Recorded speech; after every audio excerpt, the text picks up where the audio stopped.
My name is Clifton. I am 69 years old. The police burst into my bedroom at exactly 3:18 in the morning, and I had absolutely no idea why.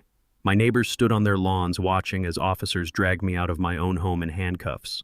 My white daughter-in-law, Megan, stood in the driveway recording everything on her phone with a perfectly rehearsed look of terror.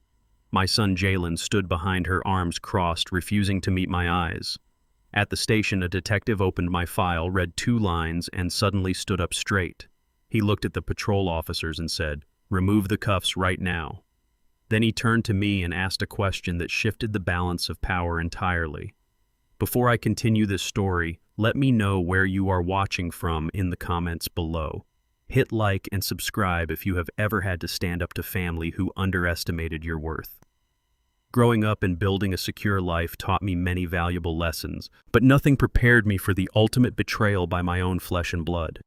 I thought I knew my family, but greed reveals the truest nature of the people around you. I woke up to the deafening sound of my solid oak front door splintering off its heavy hinges. Heavy boots pounded against the hardwood floors of the hallway. Blinding beams from tactical flashlights pierced the pitch darkness of my master bedroom. 2 large officers charged in, shoving me face down onto the mattress. The cold metal of handcuffs bit sharply into my wrists. A sergeant stood over me, loudly reading a search warrant for illegal narcotics and an unregistered firearm supposedly found inside my private study. I did not scream. I did not resist or demand a lawyer. I complied silently, letting them pull me to my feet and march me out into the freezing night air. The flashing red and blue lights illuminated my manicured front lawn. Megan stood near the edge of the paved driveway, aiming her smartphone camera directly at my face. Tears streamed down her cheeks in a flawless performance of absolute fear and vulnerability. She played the terrified victim perfectly for her digital audience. Jalen stood a few feet behind her in the cold shadows. My only son kept his arms tightly crossed over his chest. He stared at the concrete pavement, absolutely refusing to look his father in the eye, while strangers dragged me away like a common criminal. The neighbors whispered from their porches, their faces pale with shock.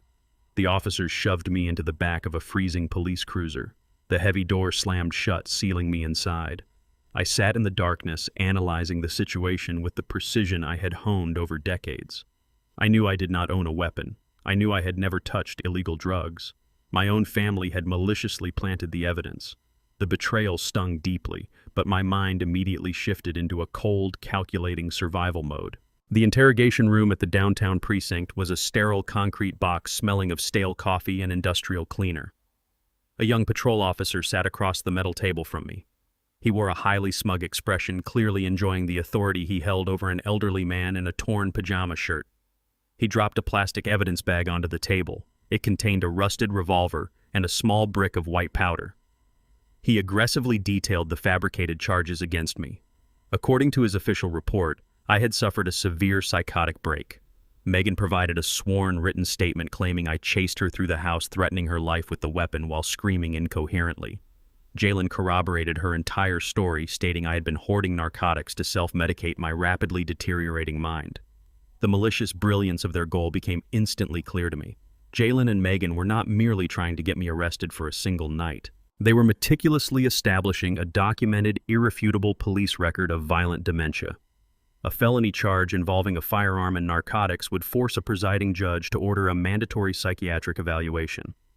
With a violent police record firmly attached to my name, Jalen could easily petition the state to become my permanent legal guardian. They wanted me permanently locked in a secure state medical facility, stripped of all my legal rights and financial autonomy.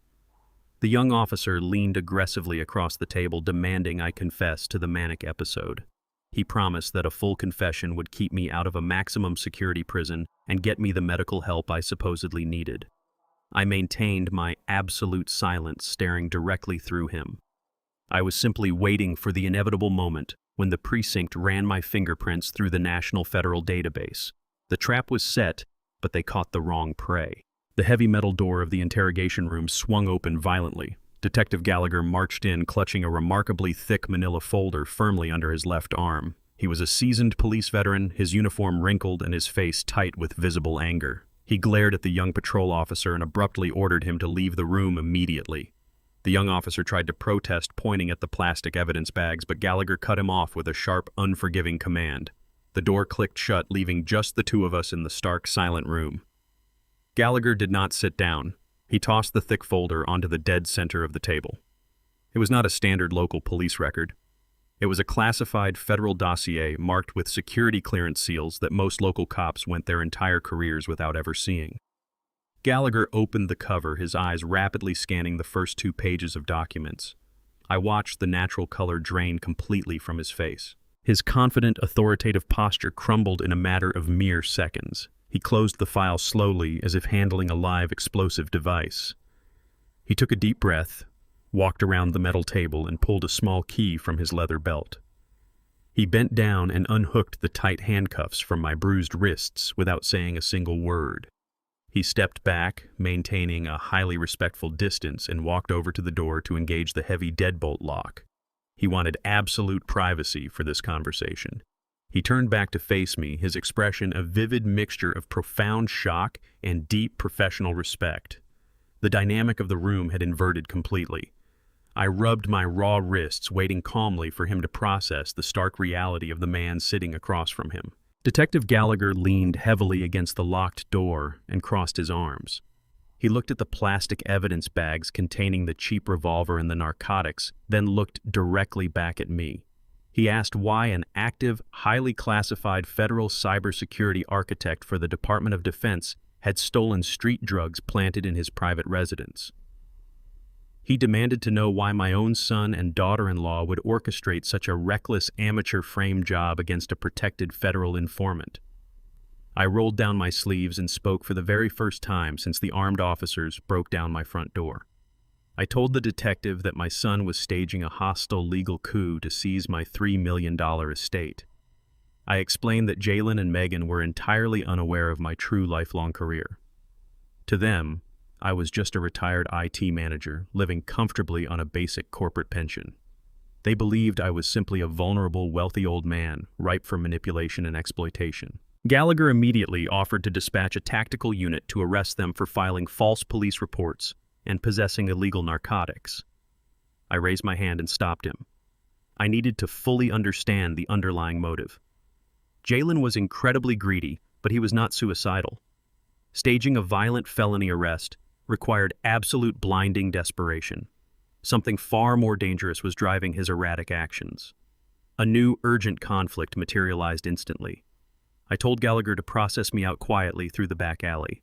I had to return to my house by sunrise. I had to pretend I drained my retirement savings to scrape together bail money. I needed to keep my federal protection an absolute secret while I infiltrated Jalen's life to uncover exactly why he was so desperate to steal my property deed.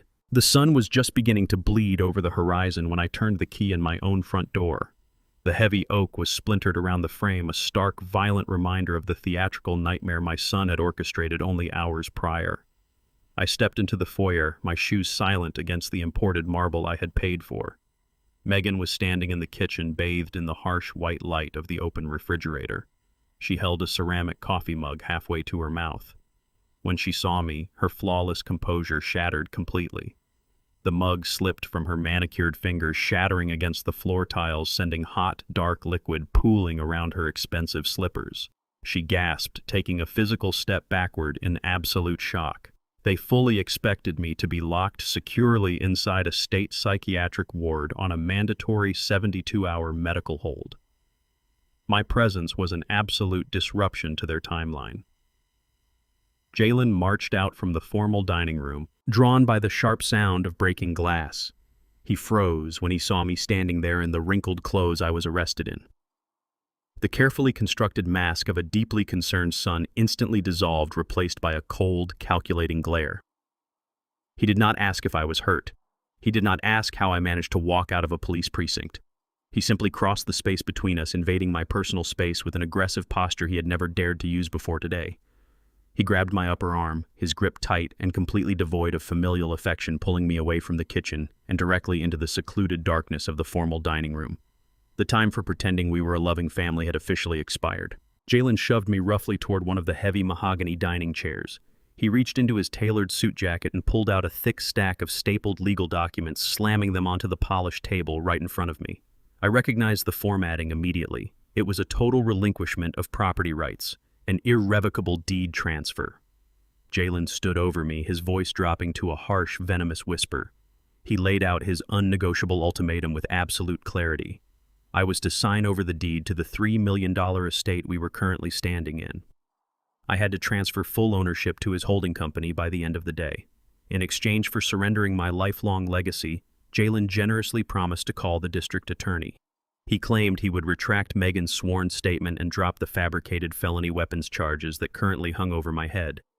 He leaned in close, smelling of mint and expensive cologne, threatening that if my signature did not touch that dotted line, he would personally ensure I died in a state-run facility for the criminally insane. He used my late wife's memory as a weapon, stating Evelyn would have wanted him to have the property anyway to secure his future. He spoke to me not as a father who had sacrificed everything to build a foundation for him, but as a minor irritating obstacle standing between him and his absolute entitlement. I looked at the printed ink on the deed, realizing the staggering depth of his betrayal. He was perfectly willing to destroy my freedom, my unblemished record, and my mind just to acquire the equity of my brick and mortar. He thought he held all the cards. I did not raise my voice. I did not betray the burning fury igniting in my chest or reveal the incredible federal leverage I currently possessed. I looked up at my son with tired, defeated eyes, playing the exact role of the broken, terrified old man he desperately needed me to be. I asked him for 24 hours to review the paperwork, claiming my mind was too clouded from the midnight arrest to read the fine print.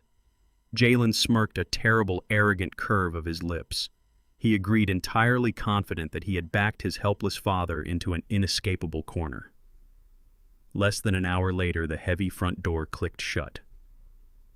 I watched through the front bay window as Jalen and Megan drove off in their respective luxury vehicles heading to their high-profile corporate jobs. The moment their cars turned out of the gated driveway, my frail posture vanished. I walked directly to the locked double doors of Jalen's home office. He had installed a state-of-the-art biometric scanner, assuming it was an impenetrable fortress. He had fundamentally forgotten who raised him. I spent 40 years designing and auditing highly classified cyber infrastructure for the Department of Defense. Bypassing a commercial fingerprint lock took me less than 4 minutes using a silicone mold kit I kept hidden in my old toolbox. I slipped inside the dark, meticulously organized room and immediately booted up his main desktop terminal. The server was heavily encrypted, but his firewall protocols were arrogant and sloppy.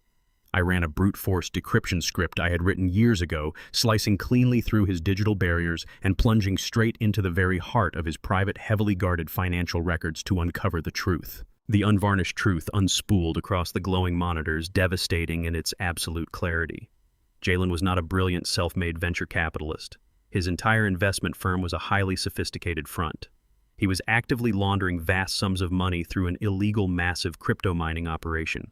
Worse, his primary investors were not legitimate businessmen. He was deeply entangled with a notoriously violent offshore syndicate. I traced the digital ledgers, my seasoned eyes catching the fatal discrepancy almost immediately. Jalen had suffered a catastrophic server farm crash 2 months ago, erasing a massive portion of the syndicate's unlaundered capital. He was short exactly $2 million, and the syndicate was demanding total repayment by this upcoming Friday. That was why he needed my $3 million estate so urgently. He had already leveraged the house as collateral, forging initial documents to secure a commercial bridge loan. He needed my actual signature on that deed to finalize the extraction and save his own life from the dangerous men he owed. My own son was trying to bury me in an asylum to pay off a lethal debt to international criminals. Before I could finish downloading the complete transaction history to my secure cloud drive, a sharp, piercing chime echoed from my pocket. It was the perimeter security alert on my phone. The front gate had just opened. I pulled up the external camera feed on my mobile screen. Megan's white sports car was speeding back up the driveway. She had returned home early. The front door unlocked heavily. Her sharp high heels clicked rapidly across the foyer marble, heading straight down the hall toward the office where I was currently standing. I had seconds to react before she found me. I closed the terminal window, executed a rapid wipe protocol on the server access logs, and powered down the monitor. My heart hammered against my ribs, but my hands remained entirely steady, guided by decades of high-stakes federal cyber audits. I slipped out of the heavy mahogany doors and pulled them shut just as the sharp click of Megan's heels rounded the hallway corner. She stopped dead in her tracks when she saw me standing near the study. Her eyes narrowed for a fraction of a second before the mask slipped flawlessly back into place. She had clearly realized that outright hostility was the wrong approach with me. I was too sharp to be bullied into submission. Her entire demeanor shifted. She offered a tight, perfectly practiced smile, her voice dripping with a saccharine, venomous sweetness. She claimed she had returned home early because she felt terrible about our morning argument. She insisted we needed to start fresh right here and now. To prove her supposedly pure intentions, she escorted me to the living room and insisted I sit down while she prepared a heavy lunch. 20 minutes later, she returned carrying a silver tray holding a thick sandwich and a large ceramic mug of specialized herbal tea. Steam curled from the surface, carrying a distinct sharp aroma that immediately triggered my finely tuned instincts. She sat on the edge of the velvet armchair opposite me, watching with unblinking intensity. She urged me to drink it while it was hot, claiming the specific herbal blend was designed to reduce stress and promote deep relaxation. Her smile was absolute perfection, but her posture was as rigid as a coiled snake waiting to strike. I took the mug from her hands, keeping my expression entirely neutral. As the dark liquid shifted against the white ceramic interior, my eyes caught a faint, unmistakable chalky residue settling near the bottom. The steam wafted upward, and underneath the heavy scent of chamomile, I instantly recognized the bitter chemical undertone of a high-grade liquid sedative. My years operating within secure federal facilities involved extensive training in chemical threat detection. I knew exactly what she was trying to do, but I did not confront her. I needed physical evidence. I held the warm mug in my left hand and slowly reached for my reading glasses on the side table with my right. I intentionally misjudged the distance, hooking my arm around the heavy brass stem of the antique floor lamp. I yanked it hard. The heavy metal structure crashed violently onto the hardwood floor, the glass bulb shattering with a deafening crack. Megan flinched violently, letting out a sharp gasp and jumping out of her chair. She spun around to assess the damage. In that exact fraction of a second, while her back was entirely turned, I moved with practiced precision. I pulled a sterile, airtight forensic vial from my inner jacket pocket, a habit I had maintained since my days auditing compromised government sites. I swiftly poured a generous sample of the poison tea into the glass tube, sealed it tight, and slipped it back into my coat. I then dumped the rest of the tea into the thick soil of a nearby potted fern. I quickly refilled the mug from a pitcher of plain tap water resting on the tray, sitting back heavily just as she turned around to scold me. I offered a weak, embarrassed apology for breaking the lamp, playing the part of a clumsy, deteriorating old man to absolute perfection. I raised the mug to my lips and swallowed the remaining lukewarm tap water under her intensely watchful gaze. Within 5 minutes, I began to purposefully slur my words. I let my eyelids flutter and droop heavily, simulating the rapid onset of a powerful narcotic. I slumped sideways onto the plush cushions of the couch, letting my breathing slow into a deep, ragged rhythm. Megan stood up slowly. The sickly sweet smile vanished entirely from her face, replaced by a look of sheer, cold-blooded satisfaction. She walked over and aggressively snapped her fingers directly in front of my face. I did not flinch or react, satisfied that her chemical trap had worked flawlessly. She pulled her smartphone from her designer pocket and dialed a number. She did not even bother to leave the room. She paced the length of the Persian rug, her heels clicking rhythmically. A man answered on the other end, and she addressed him directly as Dr. Aris. Her tone was sharp and utterly devoid of empathy. She instructed him to drive over to the estate immediately. She proudly announced that the patient was heavily sedated, completely non-responsive, and perfectly primed for the immediate incompetence evaluation. She confirmed the heavy payment wire had already successfully cleared his hidden offshore account. I lay there perfectly still, functionally paralyzed by my own careful deception. I forced my heart rate to remain steady while listening to the absolute chilling reality of their sinister conspiracy unfolding mere inches from my face. She hung up the phone and laughed, a hollow sound that bounced off the walls of my own home. The true depth of their treachery settled over me like a suffocating blanket. Jalen and Megan were never going to wait 24 hours for me to voluntarily sign the property deed over to their holding company. They knew I would scrutinize the paperwork and discover the illegal crypto mining operation bleeding the estate dry. They had preemptively purchased a corrupt physician to bypass my consent entirely. Dr. Aris was coming to legally declare me brain dead and functionally incompetent this very afternoon. With a certified medical mandate stating I was a danger to myself and others, Jalen could seize immediate emergency conservatorship over my life and my assets before the sun went down. They would have the absolute legal authority to liquidate the $3 million property to pay off the violent offshore syndicate without ever needing my signature. I kept my eyes shut tight, analyzing the rapidly shrinking timeline. My entire legacy and my physical freedom were hinging on a deeply compromised medical evaluation scheduled to happen within the hour. I had the chemical evidence safely secured in my pocket, but that would not stop the immediate legal execution of their plan. I needed to find a way to absolutely dismantle a licensed medical professional in his own arena, all while maintaining the physical facade of a heavily drugged, deteriorating old man. The front doorbell chimed loudly through the massive house.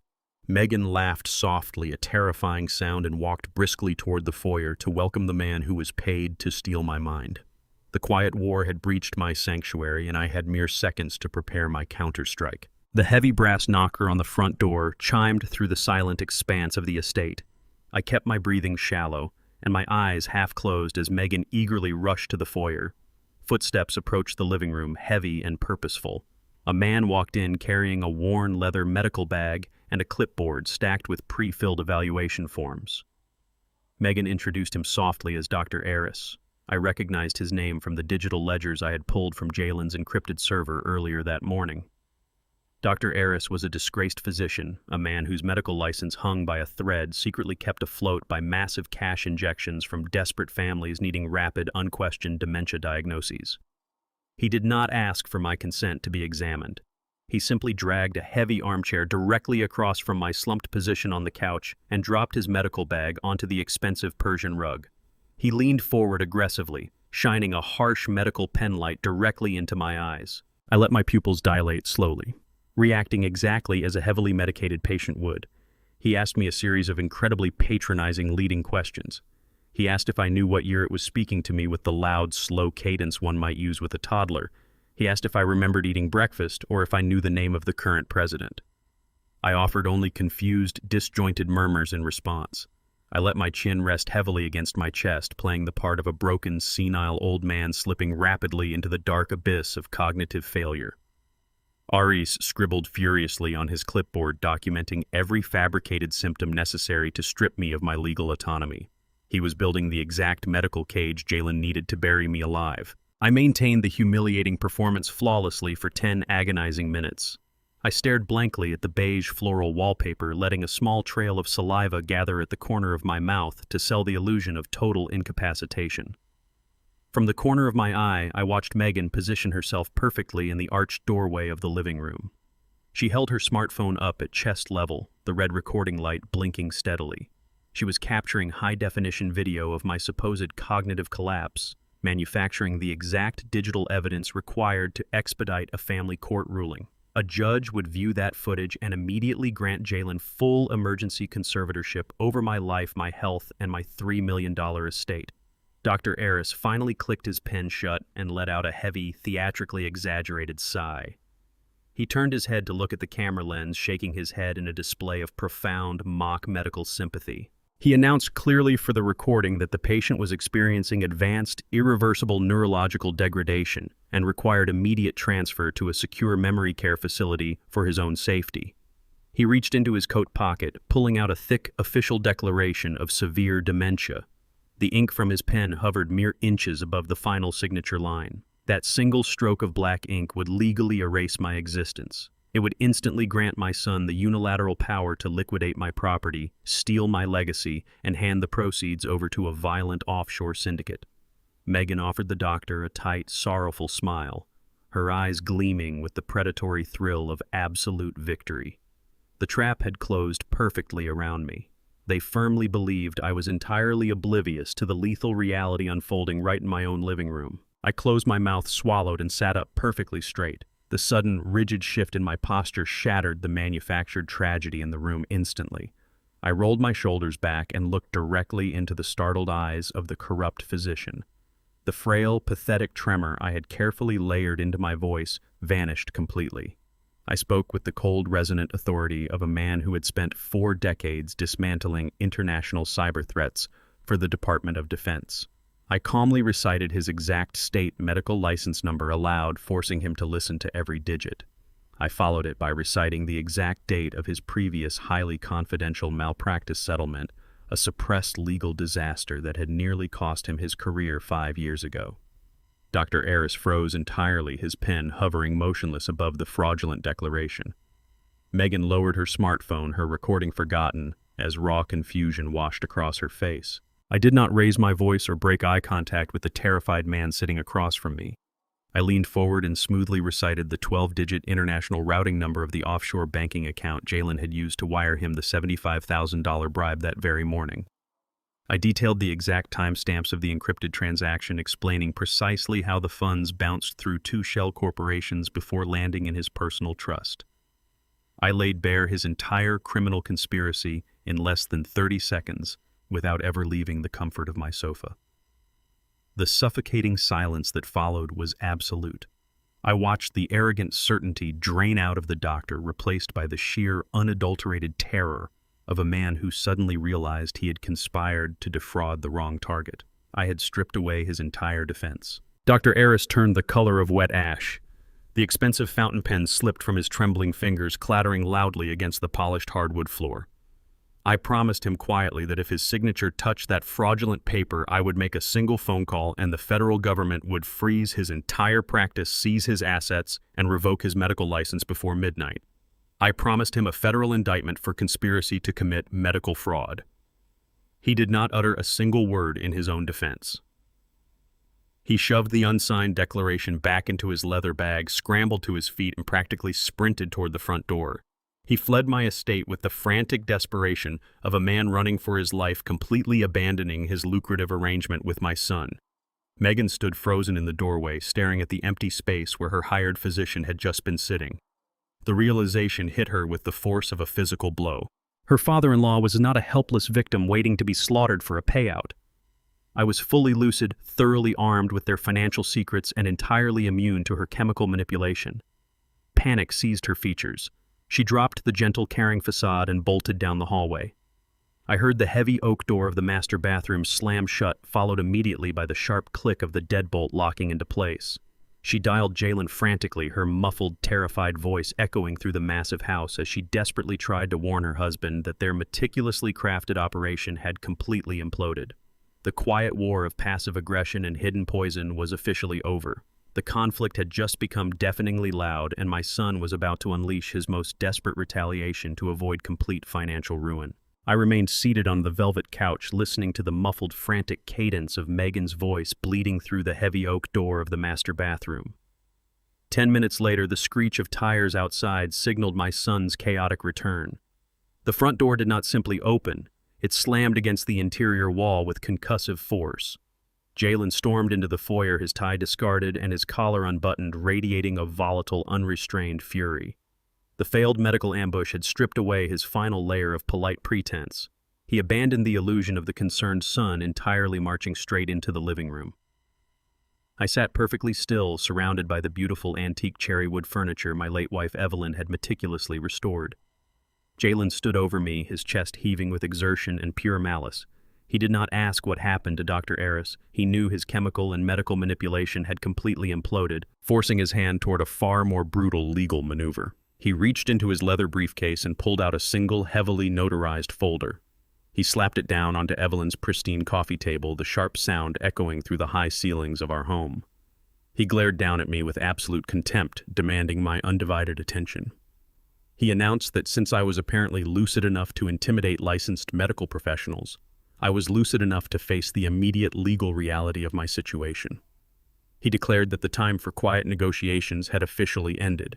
He was seizing control of the estate today, not through medical emergency, but through an indisputable prior legal mandate. I stared at the man I had raised, watching him willingly embrace pure ruthlessness to secure the wealth he believed he inherently deserved. Jalen flipped the heavy folder open, revealing a stark, professionally typed legal document. It was a comprehensive power of attorney and property transfer deed. My eyes immediately locked onto the bottom right corner of the final page. There, sitting in bold black ink, was Evelyn's unmistakable, elegant cursive signature. Jalen crossed his arms tightly, leaning over the table to ensure I read the specific clauses. He stated that Evelyn had secretly transferred her entire 50% ownership stake of our estate directly into his holding company just 4 days before her sudden passing. According to the document, she had granted him complete unilateral authority over the property, bypassing my marital rights entirely. He stood tall, brimming with a newly manufactured confidence, and delivered a devastating ultimatum.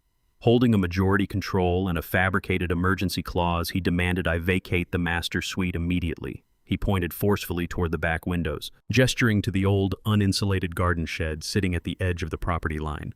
He ordered me to pack my personal belongings and move into that freezing wooden structure by nightfall, or he would call the county sheriff to have me forcibly removed for trespassing on his legal half of the estate. He claimed the main house was now under his exclusive jurisdiction, and I was merely a temporary unwanted guest. The sheer cruelty of the demand hung heavy in the air. He wanted me banished from the home I built, exiled to a cramped freezing shed, while he and Megan occupied the luxurious master bedroom Evelyn and I had shared for 30 years. He wanted me physically broken and deeply humiliated, forced to watch them dismantle my legacy from the cold darkness of the backyard. I kept my face entirely impassive, leaning forward to study the cursive strokes of Evelyn's signature. The loops were perfect, the pressure distribution eerily accurate. It was an absolute masterpiece of digital forgery. Megan owned and operated a highly successful boutique graphic design firm specializing in high-end corporate branding and document recreation. She possessed the exact technical skill set required to perfectly duplicate my late wife's handwriting and transpose it onto a fraudulent legal document. The notarization stamp also looked authentic, likely procured through the same dark channels Jalen used to fund his offshore crypto mining operations. A profound, searing anger threatened to break my composure, but my federal cybersecurity training took immediate control.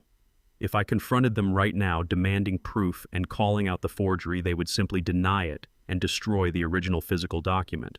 Without the physical paper, I could never subject it to federal forensic ink analysis. I had to secure their false sense of absolute victory to preserve the evidence.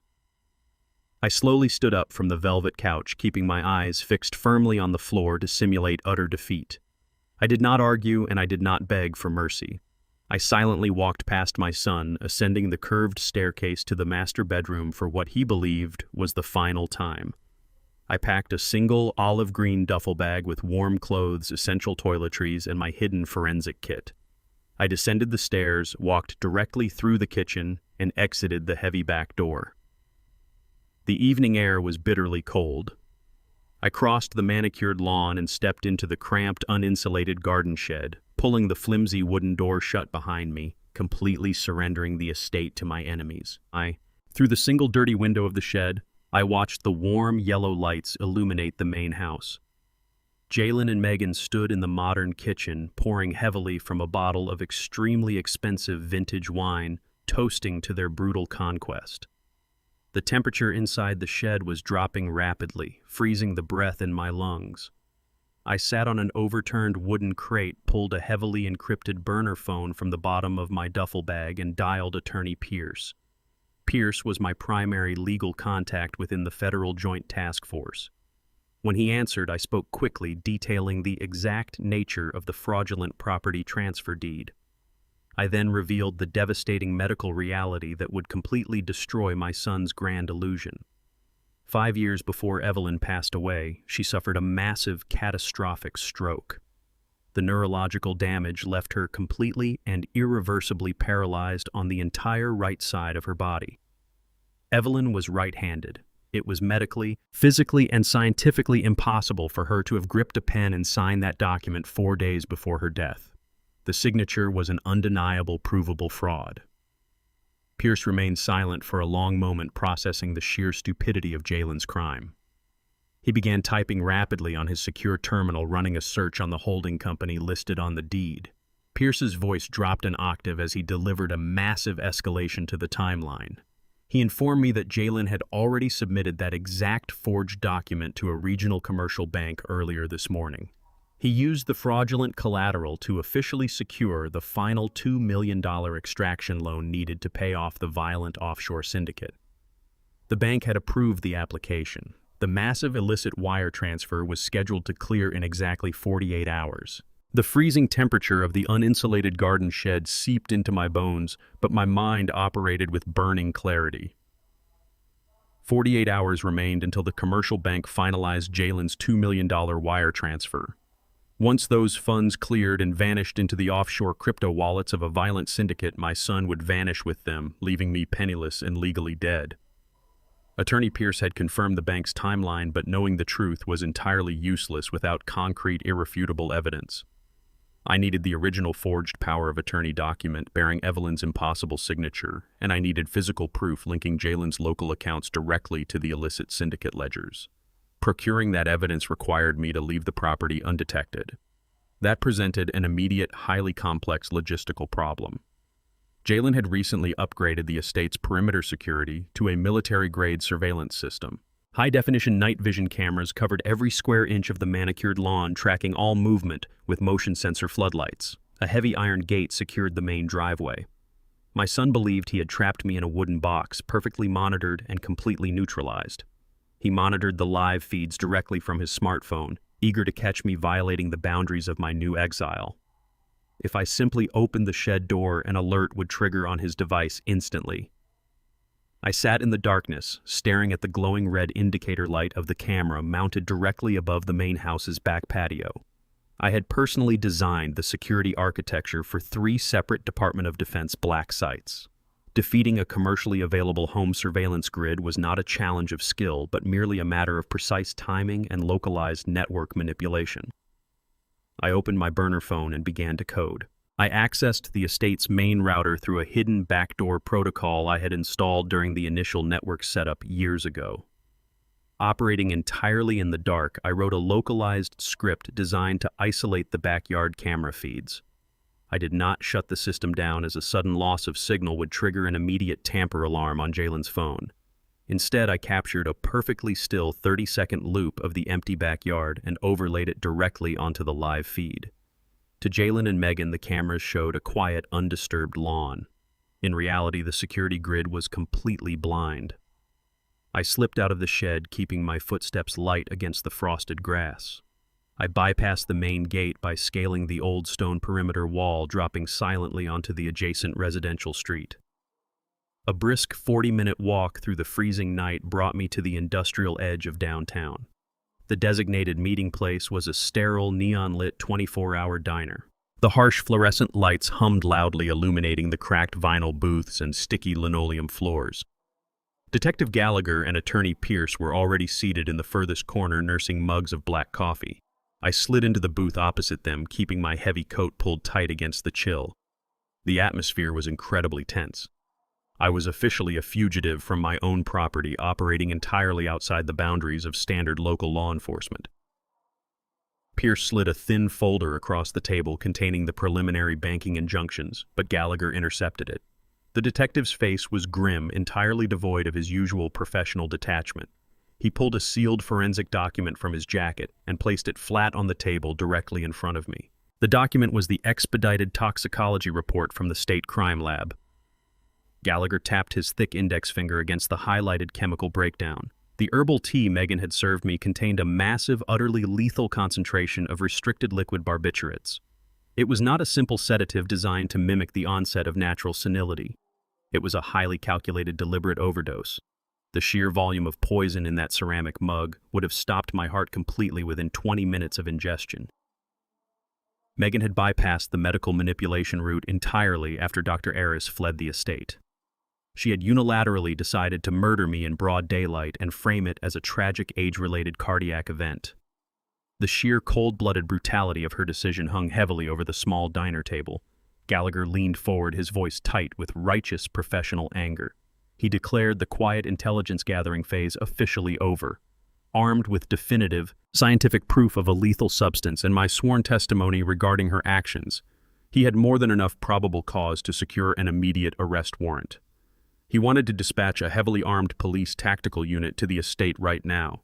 He intended to kick down the front door, drag Megan out of her luxury bed in heavy handcuffs, and charge her with attempted murder in the first degree before sunrise.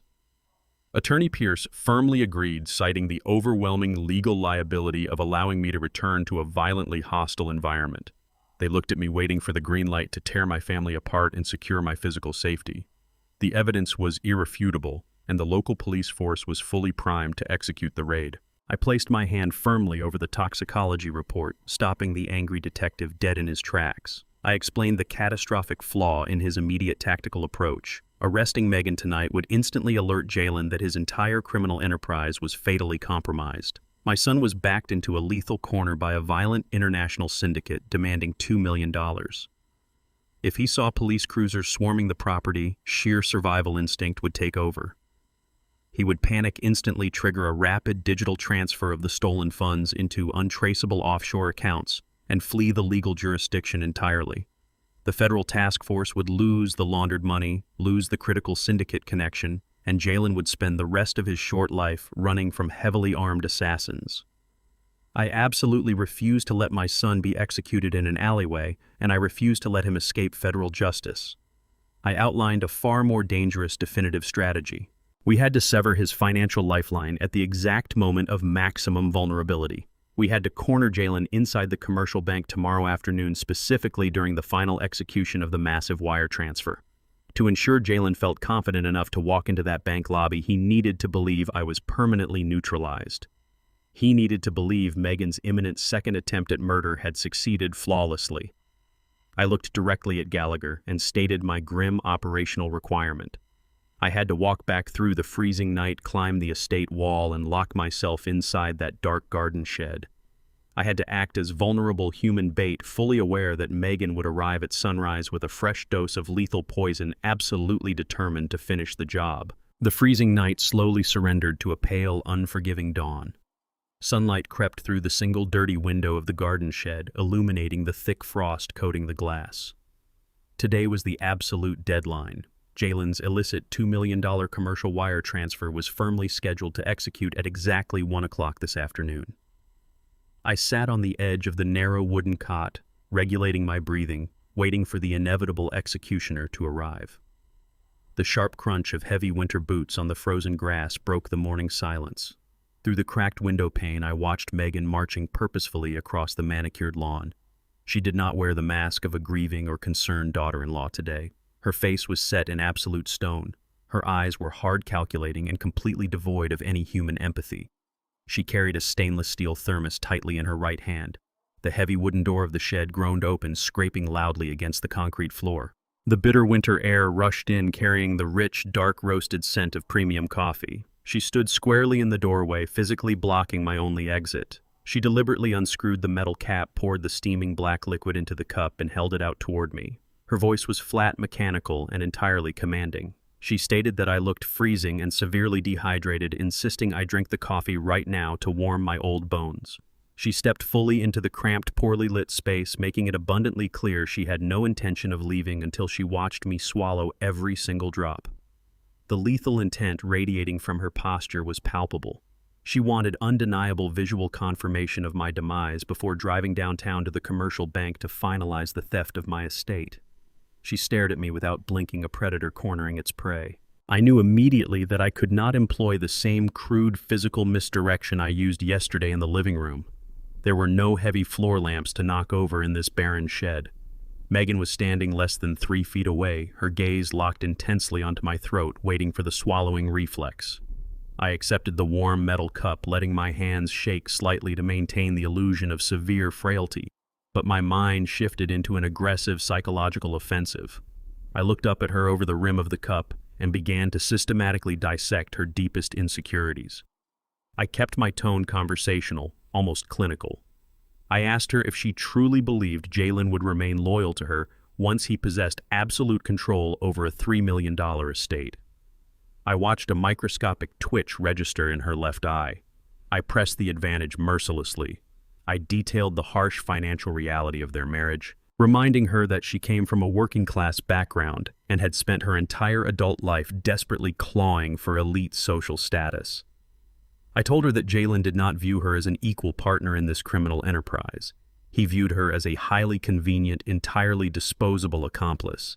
I suggested that a man willing to forge documents and poison his own father for a bank loan would not hesitate to sacrifice his graphic designer wife to federal authorities the moment the syndicate tightened the leash. I painted a vivid, terrifying picture of Jalen boarding a private flight to a non-extradition country, leaving her utterly alone to face the devastating fallout of an attempted murder charge. The words hit their mark with surgical precision. Her rigid posture began to crack. The absolute certainty in her eyes wavered, replaced by a sudden violent surge of paranoid doubt. The immense psychological pressure I applied functioned exactly like a physical blow. Megan inhaled sharply, her jaw clenching as her eyes darted involuntarily toward the estate driveway, visualizing Jalen abandoning her to the authorities. In that exact fleeting fraction of a second, her unwavering focus broke. She turned her head simply to check her phone screen for incoming messages from her husband. I exploited that singular moment of distraction with total ruthlessness. I swiftly inverted the metal cup, dumping the scalding poisoned coffee directly into the dry soil of a dead potted fern sitting on the rusted workbench beside me. In the same fluid, unbroken motion, I pulled a small plastic vial of plain tap water I had concealed inside my sleeve and tipped it into my mouth. Megan snapped her attention back to me just as I swallowed the clear water loudly. She saw my empty metal cup and let out a long, shuddering breath of profound relief. I immediately initiated the final phase of my performance. I let my eyes roll back slightly, dropping the metal cup onto the concrete floor with a loud clatter. I allowed my knees to buckle, simulating a massive, instantaneous neurological shutdown from the heavy narcotics. I collapsed heavily onto the thin mattress of the wooden cot, letting my limbs splay out in an awkward, highly unnatural arrangement.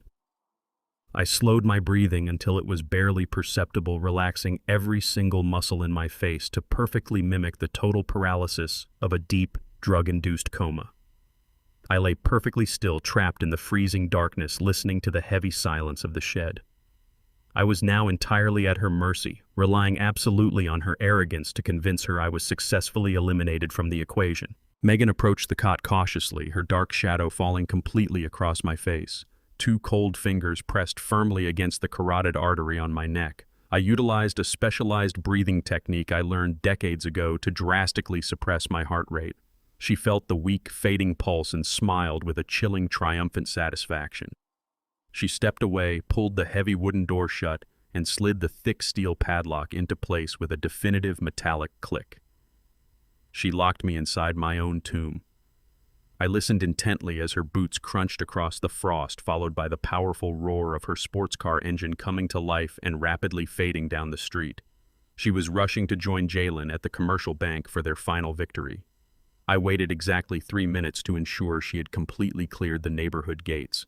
Then I sat up, brushing the dirt from my trousers. Defeating the rusted padlock took merely seconds with a tension wrench retrieved from my duffel bag. I pushed the shed door open and stepped out into the crisp morning air. I stripped off the wrinkled clothes I was arrested in and changed into a pristine tailored charcoal suit I had packed the night before. I adjusted my silk tie, preparing to march directly into that bank lobby and systematically obliterate my son's entire financial existence. I stepped onto the main driveway just as a massive, heavily armored black SUV aggressively jumped the curb and slammed to a halt directly in front of the estate gates. The tinted doors swung open simultaneously. Two massive syndicate enforcers stepped onto the pavement, their faces scarred and devoid of emotion. They raised their hands, the sharp, distinct sound of racking pistol slides cutting through the quiet morning. I did not flinch as the sharp metallic clack of the racked pistol slides echoed across the frost-covered driveway. The two massive enforcers, draped in heavy black tactical coats, completely ignored my presence on the pavement. They shoved past me, marching directly toward the main entrance of the house with lethal, focused intent. The taller of the two raised a heavy combat boot and kicked the splintered remains of my front door completely off its hinges. The heavy wood crashed onto the foyer marble with a deafening boom. I followed them silently into my own home. They moved through the spacious rooms with violent efficiency, flipping antique tables and kicking open closet doors. They were hunting my son. The lead enforcer leveled his weapon at the empty hallway, roaring a demand to know where Jalen was hiding. He declared to the empty house that Jalen had officially missed his final midnight deadline to launder their capital. The offshore syndicate's patience had evaporated completely, and these men were sent to collect the debt in blood. They tore through Evelyn's meticulously restored dining room, shattering porcelain vases and tearing down heavy silk drapes in their frantic search for the coward who owed them $2 million. They operated under the absolute certainty that Jalen was cowering somewhere inside the massive estate. I watched their violent destruction with cold detachment. My son had invited this lethal chaos into my home, leveraging my lifetime of hard work to fund a digital empire built on stolen money and broken promises. The enforcers finally converged in the living room, their weapons raised and their chests heaving with frustrated anger. They noticed me standing perfectly still in the arched doorway, my tailored charcoal suit immaculate amidst the debris. I did not show a single ounce of fear as I stepped fully into the ruined living room. I calmly bypassed the armed men and walked directly to the mahogany liquor cabinet that had somehow survived their rampage. I reached for a crystal decanter of premium 20-year-old scotch, poured 2 generous measures into heavy glass tumblers, and turned back to face the intruders. I extended one of the glasses toward the lead enforcer and formally introduced myself as Jalen's father. The men exchanged a glance of profound confusion, clearly unprepared for an elderly man to offer them top-shelf liquor while looking down the barrels of their suppressed handguns. I did not raise my hands in surrender. Instead, I took a slow, deliberate sip of my scotch and began to speak. I dismantled their confusion by deploying precise high-level financial terminology. I detailed the exact structural failure of Jalen's crypto mining server farm, referencing the specific blockchain ledger discrepancies and the exact percentage of unlaundered capital that had vanished in the crash. I mapped out the entire architecture of their illicit offshore operation, proving beyond a shadow of a doubt that I understood the exact mechanical failure of their money laundering pipeline. The lead enforcer slowly lowered his weapon, his eyes narrowing as he processed the staggering depth of my knowledge. I explained that my son was a reckless amateur playing a dangerous game far above his intellectual capacity. I assured them that threatening me or destroying my antique furniture would not magically recover their missing $2 million. Jalen had liquidated their assets through sheer incompetence. I stood my ground against the violent syndicate members, using decades of federal cyber auditing expertise to systematically prove that I was the only man in the room who truly grasped the scope of the disaster. I set my crystal tumbler down on a side table and struck a terrifying bargain with the men sent to execute my son. I spoke with absolute unwavering authority. I informed them that Jalen was not hiding anywhere on the estate. He had abandoned the property at dawn, fully believing he had secured his financial salvation by forging my late wife's signature on a property transfer deed. I looked directly into the cold, dead eyes of the lead enforcer and offered him the exact location of his missing capital. I provided the precise downtown address of the regional commercial bank where Jalen and his wife were currently sitting. I explained that Jalen was finalizing a $2 million equity extraction loan using my forged signature and my stolen home as the primary collateral. The wire transfer was scheduled to execute at exactly 1 o'clock this afternoon. I guaranteed the enforcers that if they followed my exact instructions, they could walk right into that opulent bank lobby and collect their massive debt directly from Jalen's trembling hands. The syndicate men stared at me, processing the sheer, brutal pragmatism of my offer. I was handing my own flesh and blood directly over to his executioners to satisfy a criminal ledger. I explained that my son had attempted to chemically sedate me and lock me in a freezing shed to facilitate this theft. I made it abundantly clear that Jalen's survival was no longer my concern. I offered them the ultimate solution to their financial deficit. They could either waste their morning tearing apart an empty house, or they could escort me downtown and watch me legally intercept the very funds they were sent here to forcefully reclaim. The enforcers agreed to my proposal, deeply unsettled by the absolute lack of intimidation radiating from my posture. They were accustomed to victims begging for mercy, not an elderly father calmly orchestrating the financial and physical destruction of his own child. The lead enforcer holstered his weapon, gesturing toward the shattered front entrance. He offered me a ride downtown in the back of their heavily armored black SUV. I accepted the invitation without a moment of hesitation. I walked out of my ruined home and climbed into the secure leather interior of the syndicate vehicle. The heavy doors locked shut, sealing me inside with 2 hardened killers. The powerful engine roared, tearing down the driveway and merging onto the main highway toward the financial district. I sat quietly in the back seat, watching the city skyline grow larger through the tinted ballistic glass. Jalen truly believed he had outsmarted a retired IT manager. He had no idea that his father had spent 40 years constructing digital traps for hostile foreign intelligence agencies. I was now actively riding to a massive, highly volatile financial confrontation, accompanied by armed criminals. Jalen thought he was finalizing a triumphant corporate loan, entirely unaware that the men who wanted him dead were currently chauffeuring the man who wanted him in prison. Furthermore, Detective Gallagher and a tactical unit of heavily armed federal agents were already waiting in the shadows of the bank lobby, completely prepared for my arrival. I had successfully transformed my son's desperate exit strategy into an inescapable federal trap. The quiet adjustment of my family legacy was accelerating toward a catastrophic climax, and I was holding the match. The air inside the regional commercial bank was thick with the hushed, insulated reverence reserved only for massive transfers of wealth, the kind of quiet that dictates the fate of millions. Polished Italian marble floors gleamed under the warm glow of tiered crystal chandeliers, while towering mahogany pillars projected an illusion of absolute security. Jalen and Megan sat together in plush, high-backed leather chairs situated directly across from the regional bank manager's expansive desk. They looked every inch the portrait of young, affluent success.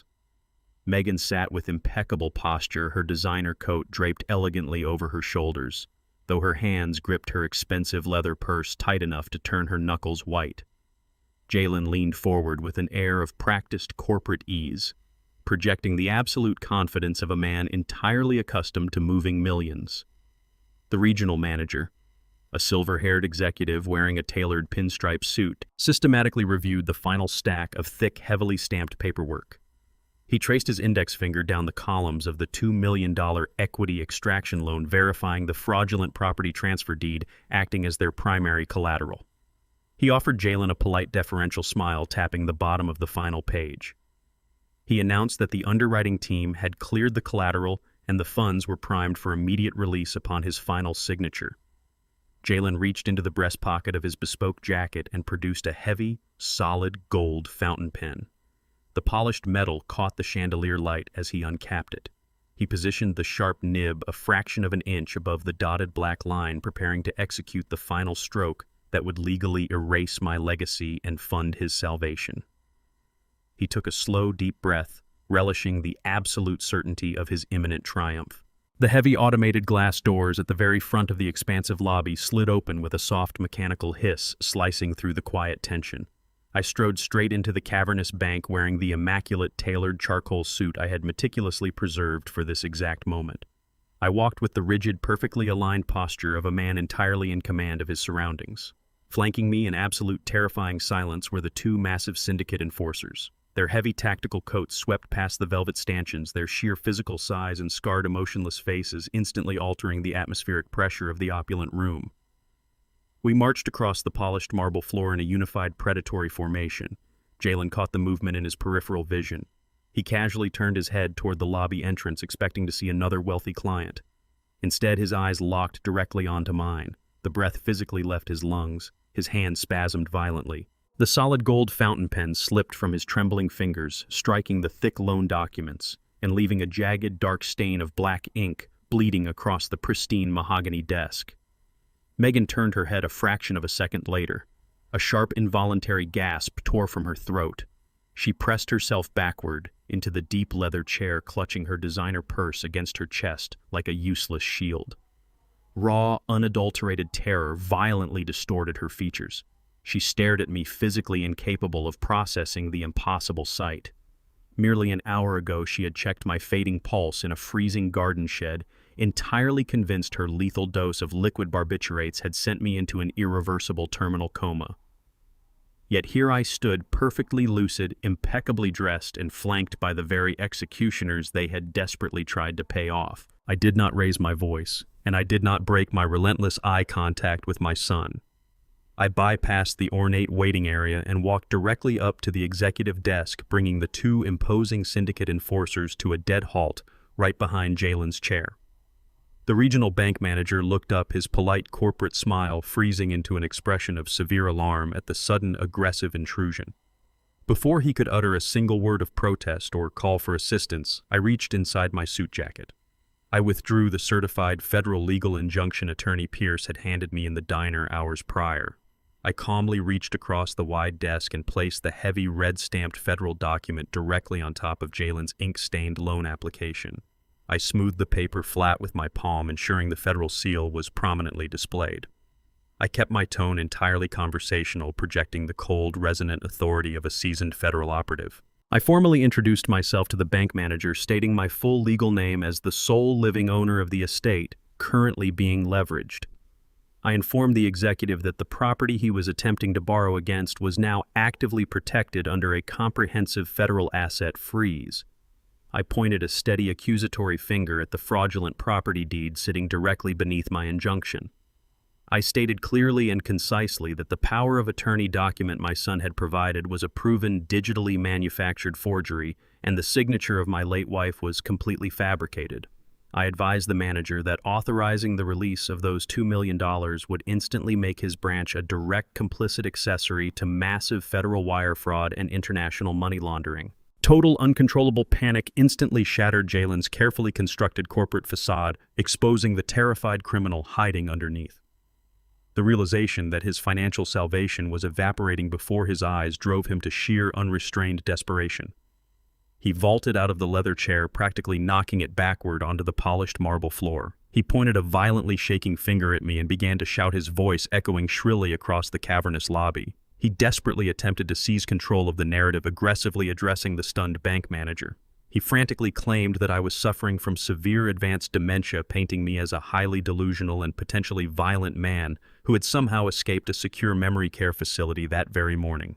He demanded that the manager ignore the federal paperwork, insisting it was merely the fabricated nonsense of a deeply paranoid mind. Refusing to let his $2 million lifeline slip away, Jalen turned toward the lobby entrance and began screaming for the armed bank security to intervene.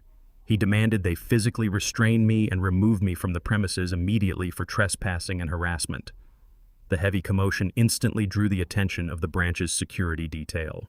3 uniformed armed guards rapidly unclipped their batons and advanced aggressively toward our position at the executive desk. Jalen stood behind the desk, his face flushed red with a furious, animalistic determination to do absolutely anything required to survive the next 10 minutes. The 2 massive syndicate enforcers immediately shifted their weight, their expressions darkening with quiet, lethal anger as their hands rested menacingly near the concealed weapons beneath their heavy coats, refusing to let their heavily indebted target out of their sight. I stood perfectly still at the epicenter of the escalating chaos, completely surrounded by advancing bank security, 2 highly lethal killers, and a desperate cornered son. The 3 uniformed bank security guards closed the distance rapidly, their hands reaching out to physically restrain my arms and force me to the polished marble floor. Their heavy boots echoed sharply against the quiet, insulated walls of the regional commercial bank. To my left, Megan seized what she believed was the ultimate opportunity to finalize my destruction. She ripped her designer smartphone from her leather purse, holding it high at eye level. The camera lens was aimed directly at my face, the red recording indicator blinking steadily. She was actively manufacturing the exact digital evidence Jalen needed for family court. She intended to capture high-definition footage of an elderly, supposedly senile man aggressively trespassing in a federal financial institution, resisting armed security, and raving about criminal syndicates. It was the perfect visual narrative to secure a rapid, unquestioned institutionalization order. A judge would view that manicured clip and immediately strip me of my legal autonomy forever, handing my estate directly back to her husband. She kept her face entirely neutral for the camera, playing the part of a terrified, innocent bystander witnessing a tragic psychotic break. Jalen stood behind the massive mahogany desk, his breathing shallow and rapid, his eyes locked onto the guards. He barked out another loud command, demanding they secure me in the back holding room before I caused a violent scene. The lead guard placed a heavy, forceful hand firmly onto my left shoulder, preparing to execute a violent takedown. The 2 massive syndicate enforcers standing behind me shifted their stance, their hands sliding beneath their dark tactical coats. The lobby was seconds away from an absolute bloodbath. I did not resist the guard's grip, nor did I break my gaze from the lens of Megan's camera. I simply waited for the trap to spring shut. Before the lead security guard could apply the physical leverage required to force me to the floor, the heavy, frosted glass doors of the bank manager's private executive suite slid open with a sudden, authoritative crash. Detective Gallagher stepped out onto the polished marble, his face entirely devoid of its usual bureaucratic patience.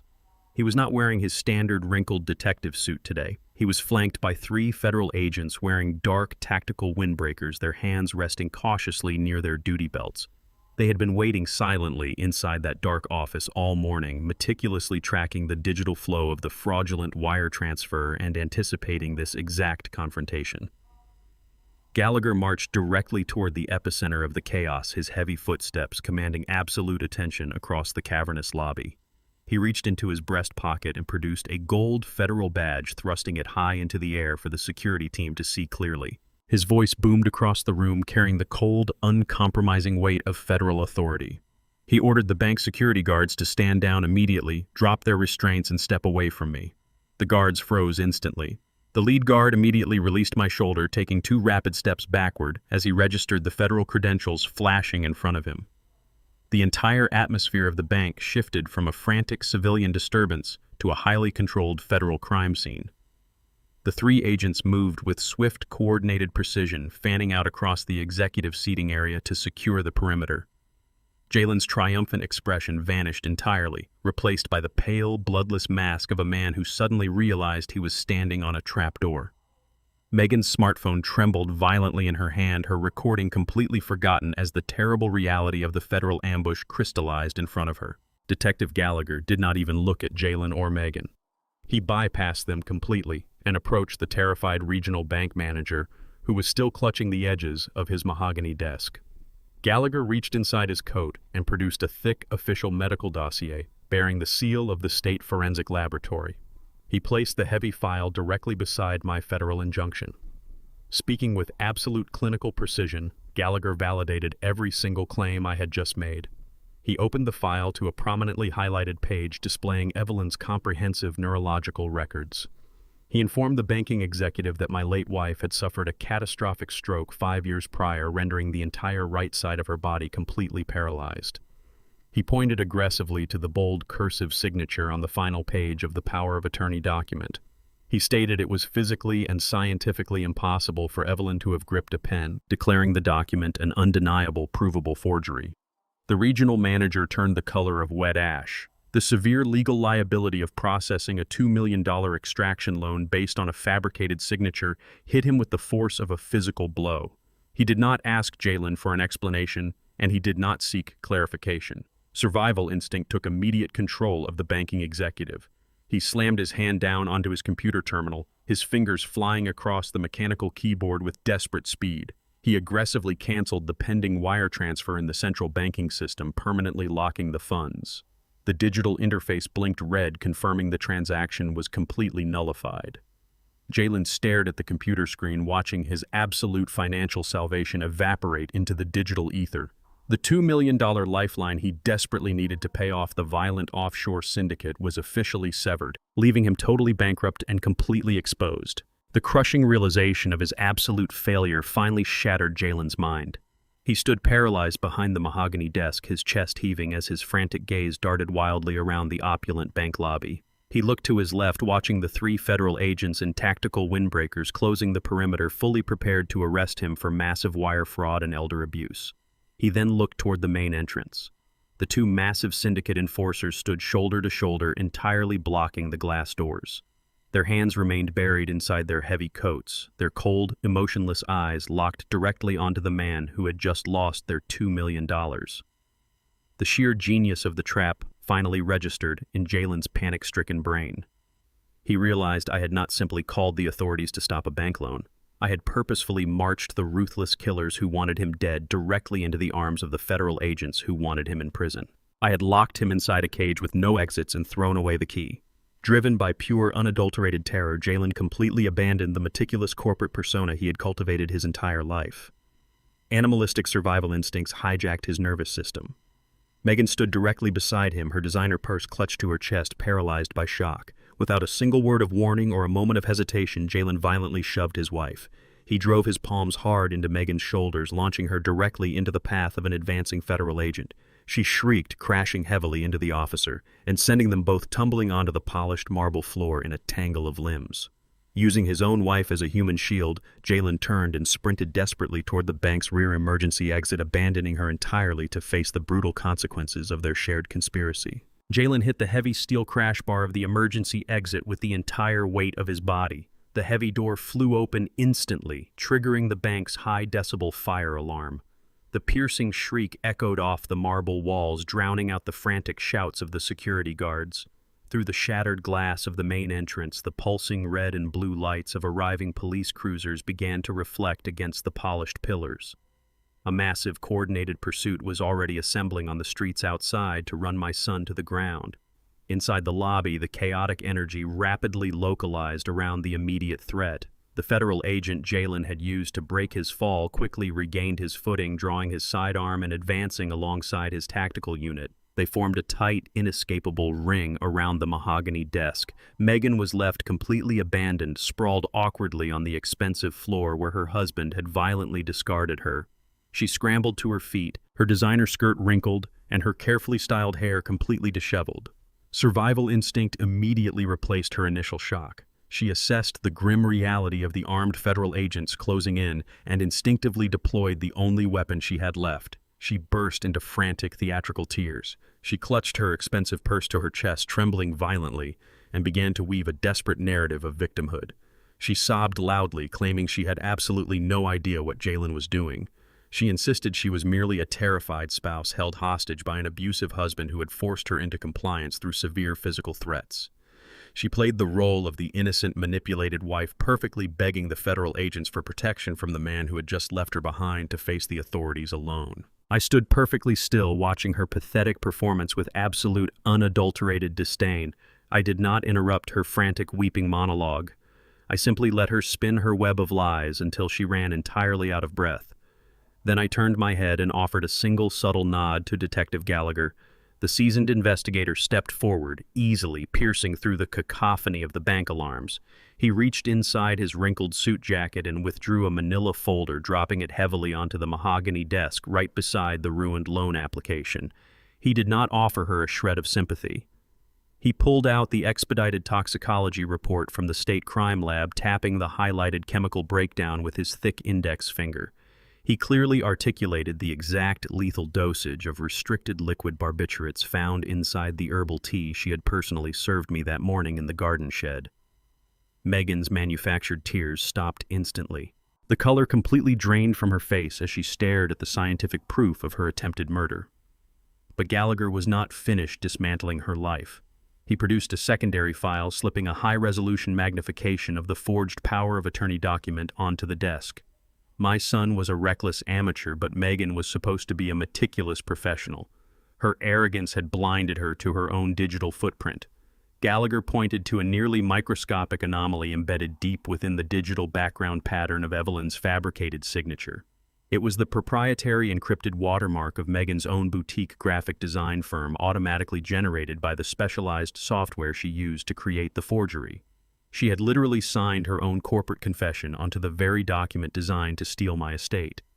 The undeniable physical evidence of her treachery laid bare on the table completely shattered her innocent victim facade. The federal agents moved in with swift, uncompromising precision. One tactical agent seized Megan by the wrists, spinning her around and forcing her arms behind her back, right in the middle of the crowded, opulent bank lobby.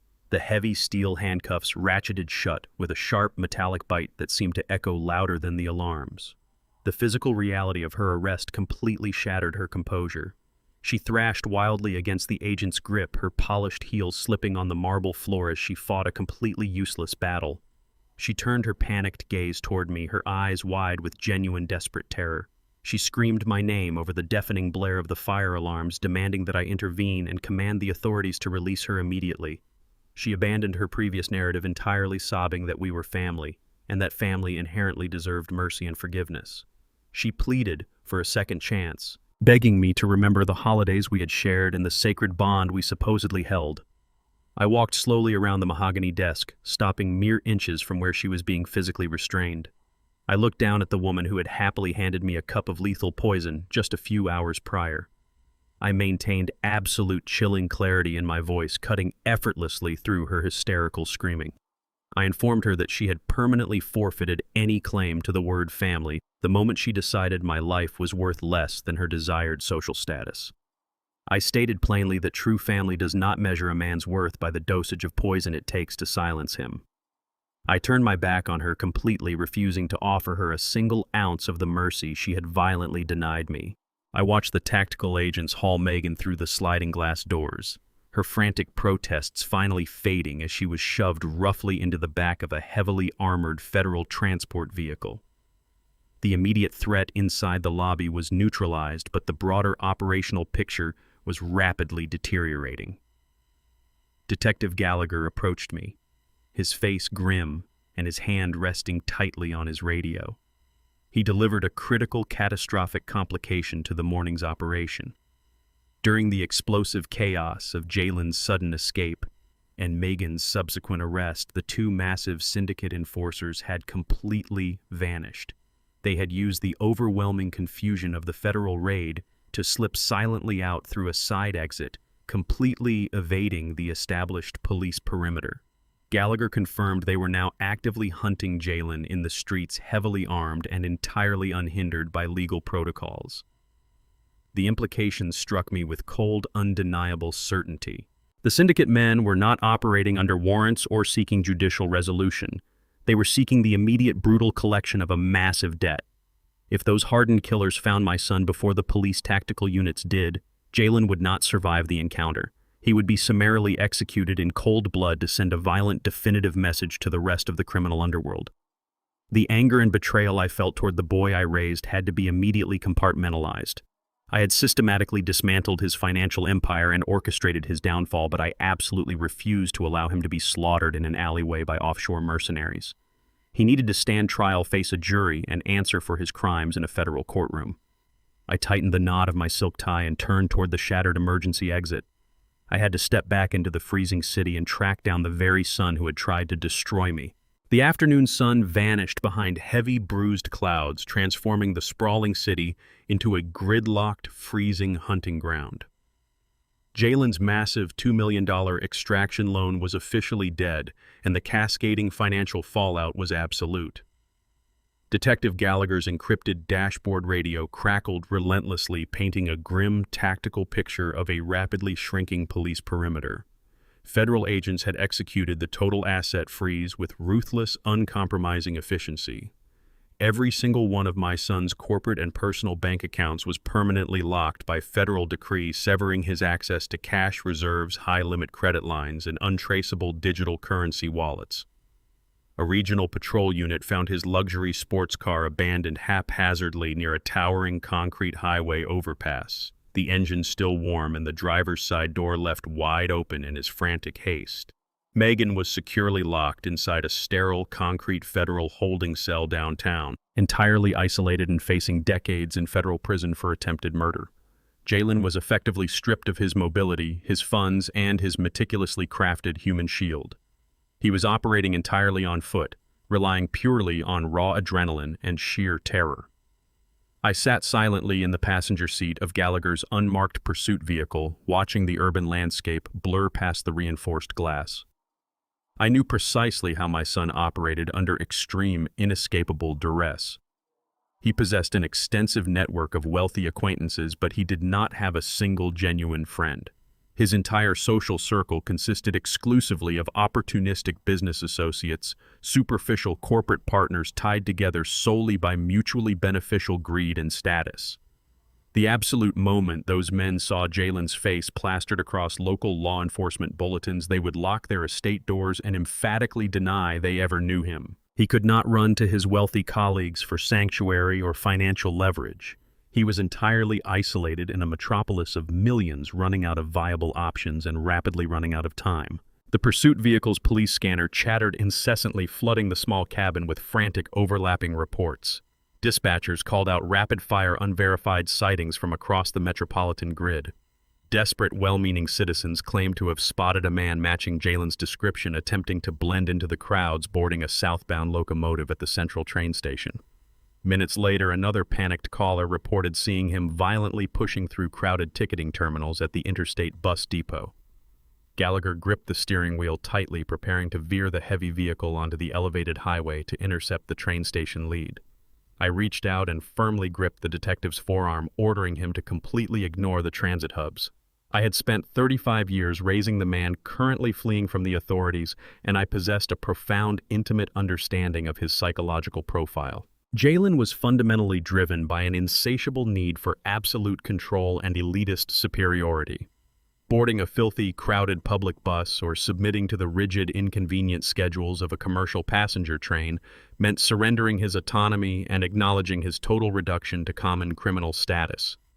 His ego would absolutely forbid him from joining the desperate masses in a public transit terminal. He would perceive those routes as humiliating, unacceptable admissions of ultimate defeat. Furthermore, he possessed enough basic cunning to know the federal tactical teams would blanket every major transportation artery within 10 minutes of his escape from the bank lobby. I instructed Gallagher to turn the vehicle around entirely. We needed to ignore the logical, predictable escape routes utilized by common fugitives. Jalen was seeking a highly specific type of sanctuary, a location that still projected wealth, total privacy, and dominance. I mentally mapped the physical assets tied to his crumbling empire, isolating the singular geographic location where he could temporarily reconstruct the illusion of his shattered authority. I instructed Detective Gallagher to immediately redirect his vehicle away from the bustling commercial center and head straight toward the desolate southern industrial district. The city's glittering skyline rapidly decayed into a sprawling wasteland of rusted silos, decaying factories, and cracked asphalt. I pointed the authorities toward a highly specific, heavily secluded location, completely absent from any of Jalen's official corporate ledgers. It was a massive abandoned steel mill warehouse sitting at the very edge of the freezing shipping canal. Jalen had quietly acquired the cavernous, multi-level property 2 years ago through a convoluted, highly encrypted network of anonymous shell corporations. He utilized the heavily fortified structure to securely store highly customized imported luxury vehicles completely off the books, hiding them from tax auditors and federal regulators. It was his private illicit vault. As his legitimate corporate world evaporated around him, his psychological regression would pull him directly toward the only physical space where he still held absolute dominion. That freezing, cavernous warehouse represented the final, tangible remnant of his fabricated empire. Surrounded by millions of dollars in untraceable, high-performance automotive machinery, Jalen would feel a fleeting, desperate sense of control. He would attempt to secure one of those untraceable vehicles to facilitate a high-speed, off-grid extraction, bypassing the monitored public highways entirely. Gallagher keyed his radio, maintaining strict operational silence regarding our destination, to avoid alerting the local precincts, quietly adjusting our trajectory to intercept the target. The unmarked vehicle accelerated violently down the broken industrial roads, tearing past rows of forgotten manufacturing plants. We were hunting him on his own hidden turf, closing the net around a man who fundamentally believed his immense wealth made him entirely untouchable by standard law enforcement. The unmarked pursuit vehicle skidded to a violent halt outside the decaying chain-link perimeter of the massive steel mill. The desolate warehouse loomed against the darkening sky, a monolithic fortress of rusted, corrugated metal and reinforced concrete. Detective Gallagher instantly unholstered his service weapon, his tactical instincts taking immediate control as we surveyed the compromised building. The heavy industrial-grade bay doors at the front of the facility were not securely locked. They were violently breached, forcefully knocked completely off their heavy steel tracks, and left hanging at a crooked, unnatural angle. Deep, aggressive tire treads were violently carved into the thick, freezing mud, leading directly into the cavernous, echoing darkness of the structure's interior. The distinct, wide track marks did not belong to a standard police cruiser or a civilian sedan. They were the undeniable signature of a heavily armored tactical SUV. My chest tightened with a cold, terrifying realization. The syndicate enforcers had not wandered the city blindly. They possessed their own sophisticated underground tracking methodologies, entirely bypassing the federal dragnet to locate their target. They had arrived at the hidden warehouse first. Jalen was currently trapped inside that freezing pitch-black structure with two heavily armed, highly trained killers who no longer possessed any financial incentive to keep him alive. The federal authorities were meant to secure him for trial, but the syndicate was sent solely to execute a bloody, permanent message. Gallagher motioned for me to stay perfectly still inside the locked vehicle, preparing to call for immediate, heavily armed tactical backup to secure the lethal environment. I completely ignored his authoritative command. I pushed the heavy passenger door open and stepped out into the biting winter wind. I had to plunge directly into that pitch-black, lethal structure. I had to face down armed, professional murderers to drag the son who had tried to destroy me out alive. The biting winter wind howled through the violently breached bay doors as Detective Gallagher and I slipped inside the cavernous warehouse. The sheer scale of the interior swallowed us immediately. The sprawling space was dominated by rows upon rows of high-end imported luxury vehicles, each one meticulously concealed beneath heavy gray canvas tarps. These were the ghosts of Jalen's illicit digital empire, tangible assets bought with stolen capital and hidden from federal regulators. Sparse flickering sodium lights hung high in the vaulted ceiling, casting long, menacing shadows across the cracked concrete floor. The air was thick with the sharp scent of motor oil, cold steel, and stagnant dust. We moved with deliberate care, using the silent tarp-covered silhouettes as cover while navigating the immense structure. My senses were fully heightened, decades of operational discipline overriding the freezing temperature. The profound silence of the lower floor was suddenly ruptured by the distinct violent sound of shattering glass echoing from above. We froze, instantly pressing ourselves against the cold hood of a concealed sports car. I traced the source of the destruction upward. Suspended above the expansive showroom floor was a large glass-enclosed management office accessed by a single flight of stairs. Another heavy crash reverberated through the warehouse, followed by the dull, sickening thud of physical impact. The syndicate enforcers had cornered their prey. They were not gently negotiating the return of their missing $2 million. They were forcefully dismantling the physical environment, using absolute violence to extract their capital. The trap I had indirectly set was now actively closing around my son, and the resulting chaos demanded immediate, precise intervention. Detective Gallagher instantly drew his heavy service weapon, his posture dropping into a tight, highly trained combat stance. He signaled with two sharp fingers for me to remain behind the concealed vehicles, fully intending to advance on the elevated office alone and engage the armed intruders. I immediately stepped in front of him, firmly pushing my palm against his chest to halt his forward momentum. I kept my voice to a harsh, barely audible whisper, demanding that he lower his weapon and allow me to take the absolute lead. I explained with rapid, cold logic that a sudden federal ambush would guarantee a lethal crossfire, and Jalen would undoubtedly catch a stray bullet in the resulting panic. More importantly, I possessed a profound psychological advantage over these specific syndicate men. I had sat in my ruined living room earlier that morning, looking down the barrels of their suppressed handguns without flinching, and systematically dismantled their financial ledger. I had proven my superior grasp of their offshore pipeline and delivered them directly to their target. They harbored a strange, pragmatic respect for my calculating authority, viewing me not as a victim, but as an equal player in a dangerous game. Gallagher stared at me, his jaw clenched tight in professional frustration, but he ultimately recognized the brutal truth of my assessment. He lowered the barrel of his sidearm a fraction of an inch, silently conceding the vanguard. Together, we abandoned the cover of the showroom floor and approached the elevated structure. We placed our boots carefully on the outer edges of the rusted steel staircase, distributing our weight to ensure absolute silence. We climbed the metal steps, slowly ascending directly toward the epicenter of the violence, perfectly synchronized and entirely unobserved. We reached the upper landing and positioned ourselves just outside the shattered remnants of the office window. The heavy glass panes had been completely obliterated, scattering sharp, glittering fragments across the elevated walkway. I peered through the jagged opening, immediately assessing the grim tactical situation unfolding inside. The two massive enforcers had Jalen brutally pinned against the edge of a heavy mahogany desk, his tailored suit jacket torn and stained with sweat. The taller of the two killers maintained a vicious grip on the back of my son's neck, forcing his face downward against the polished wood. The lead enforcer stood perfectly balanced beside them, pressing the cold, suppressed barrel of a heavy automatic pistol directly against Jalen's trembling temple. The enforcer was not shouting. He spoke with a quiet, terrifying calm, methodically demanding the master access codes to Jalen's hidden offshore cryptocurrency wallets. He systematically explained that they would extract their $2 million digitally, and then they would collect the outstanding interest in blood. The arrogant, untouchable corporate titan who had stolen his mother's legacy and attempted to medically silence his father was entirely gone. In his place was a broken, pathetic display of sheer human cowardice. Jalen was weeping uncontrollably, his face flushed and contorted with raw terror. Snot and tears streamed down his chin as he desperately tried to form coherent sentences, hyperventilating under the crushing weight of his imminent execution. He offered them phantom equity, promised them ownership of the luxury vehicles downstairs, and frantically tried to barter with non-existent leverage.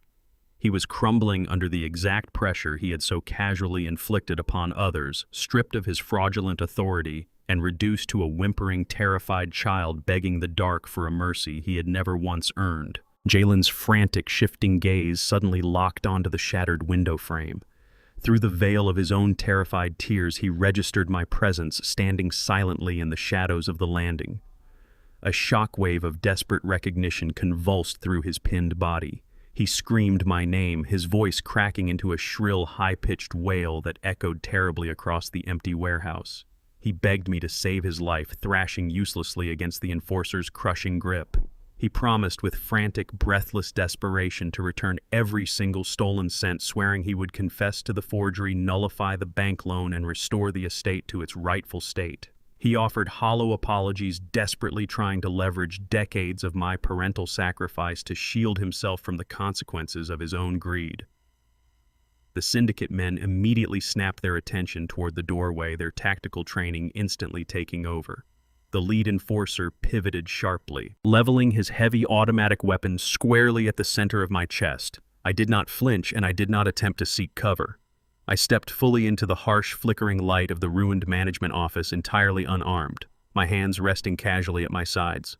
Gallagher remained perfectly still in the shadows behind me, his weapon raised and ready, but I commanded the space with my absolute unyielding posture.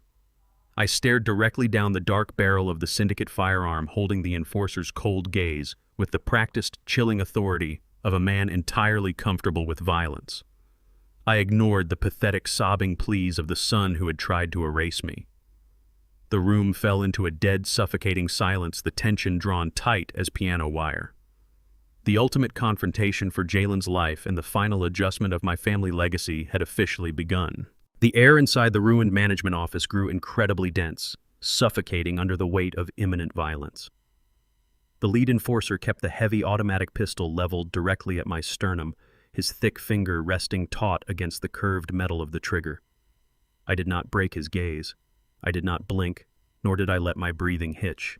I stood entirely exposed in the doorway, offering no physical resistance, yet projecting an impenetrable wall of absolute authority. The enforcer's cold, calculating eyes scanned my face with predatory focus, searching for a single tremor of fear or a fleeting shadow of hesitation. He found absolutely nothing. He was entirely accustomed to victims pleading, negotiating, or weeping in the face of certain death, exactly as my son was currently doing on the floor beneath him. Instead, he faced a man who had already accepted the brutal mathematics of this encounter. The enforcer's jaw tightened as he silently processed the profound abnormality of my presence. He recognized the immutable, unflinching truth radiating from my posture. I had not come here to beg for my son's life, nor had I stumbled into this remote industrial warehouse by sheer accident. The syndicate man understood with the sharp instincts of a professional killer that an unarmed man who walks calmly into a room full of loaded weapons is either a lunatic or the architect of a much larger, deadlier trap. The heavy silence stretched, broken only by Jalen's ragged, pathetic sobbing as he remained pinned against the splintered mahogany desk. The enforcer slightly shifted his grip on the firearm, his tactical evaluation reaching its absolute limit. He was deciding in that exact razor-thin margin of a second whether pulling the trigger would solve his financial deficit or seal his own inescapable doom. I broke the stifling silence with a low, perfectly even tone, my voice carrying the steady cadence of a man delivering a weather report rather than a life-or-death ultimatum. I addressed the lead enforcer directly, ignoring my weeping son entirely.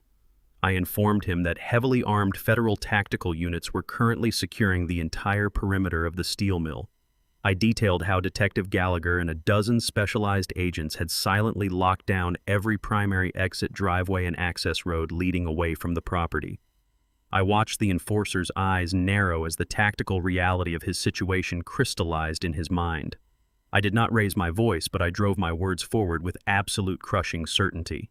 I gave the two hardened killers a strict, non-negotiable choice.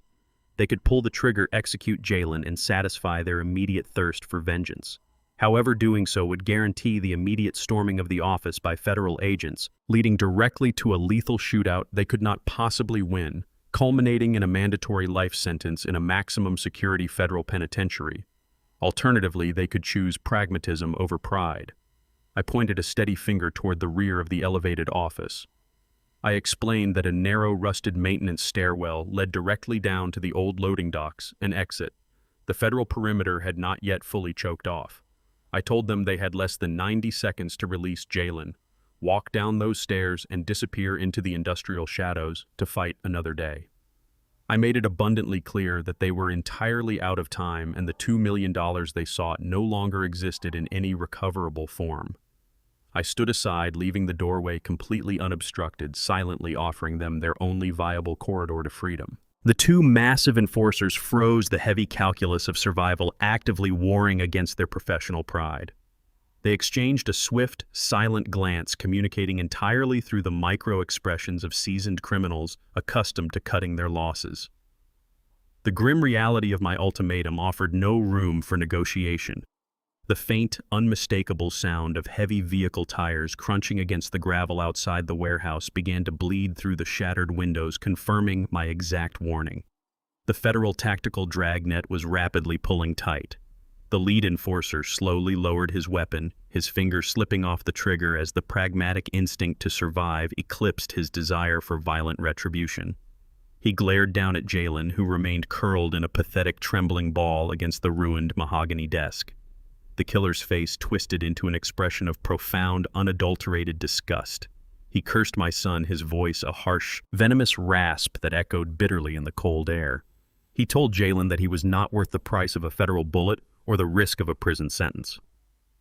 To emphasize his absolute contempt, the massive enforcer leaned forward and spat directly onto the shattered glass covering the concrete floor inches from Jalen's face.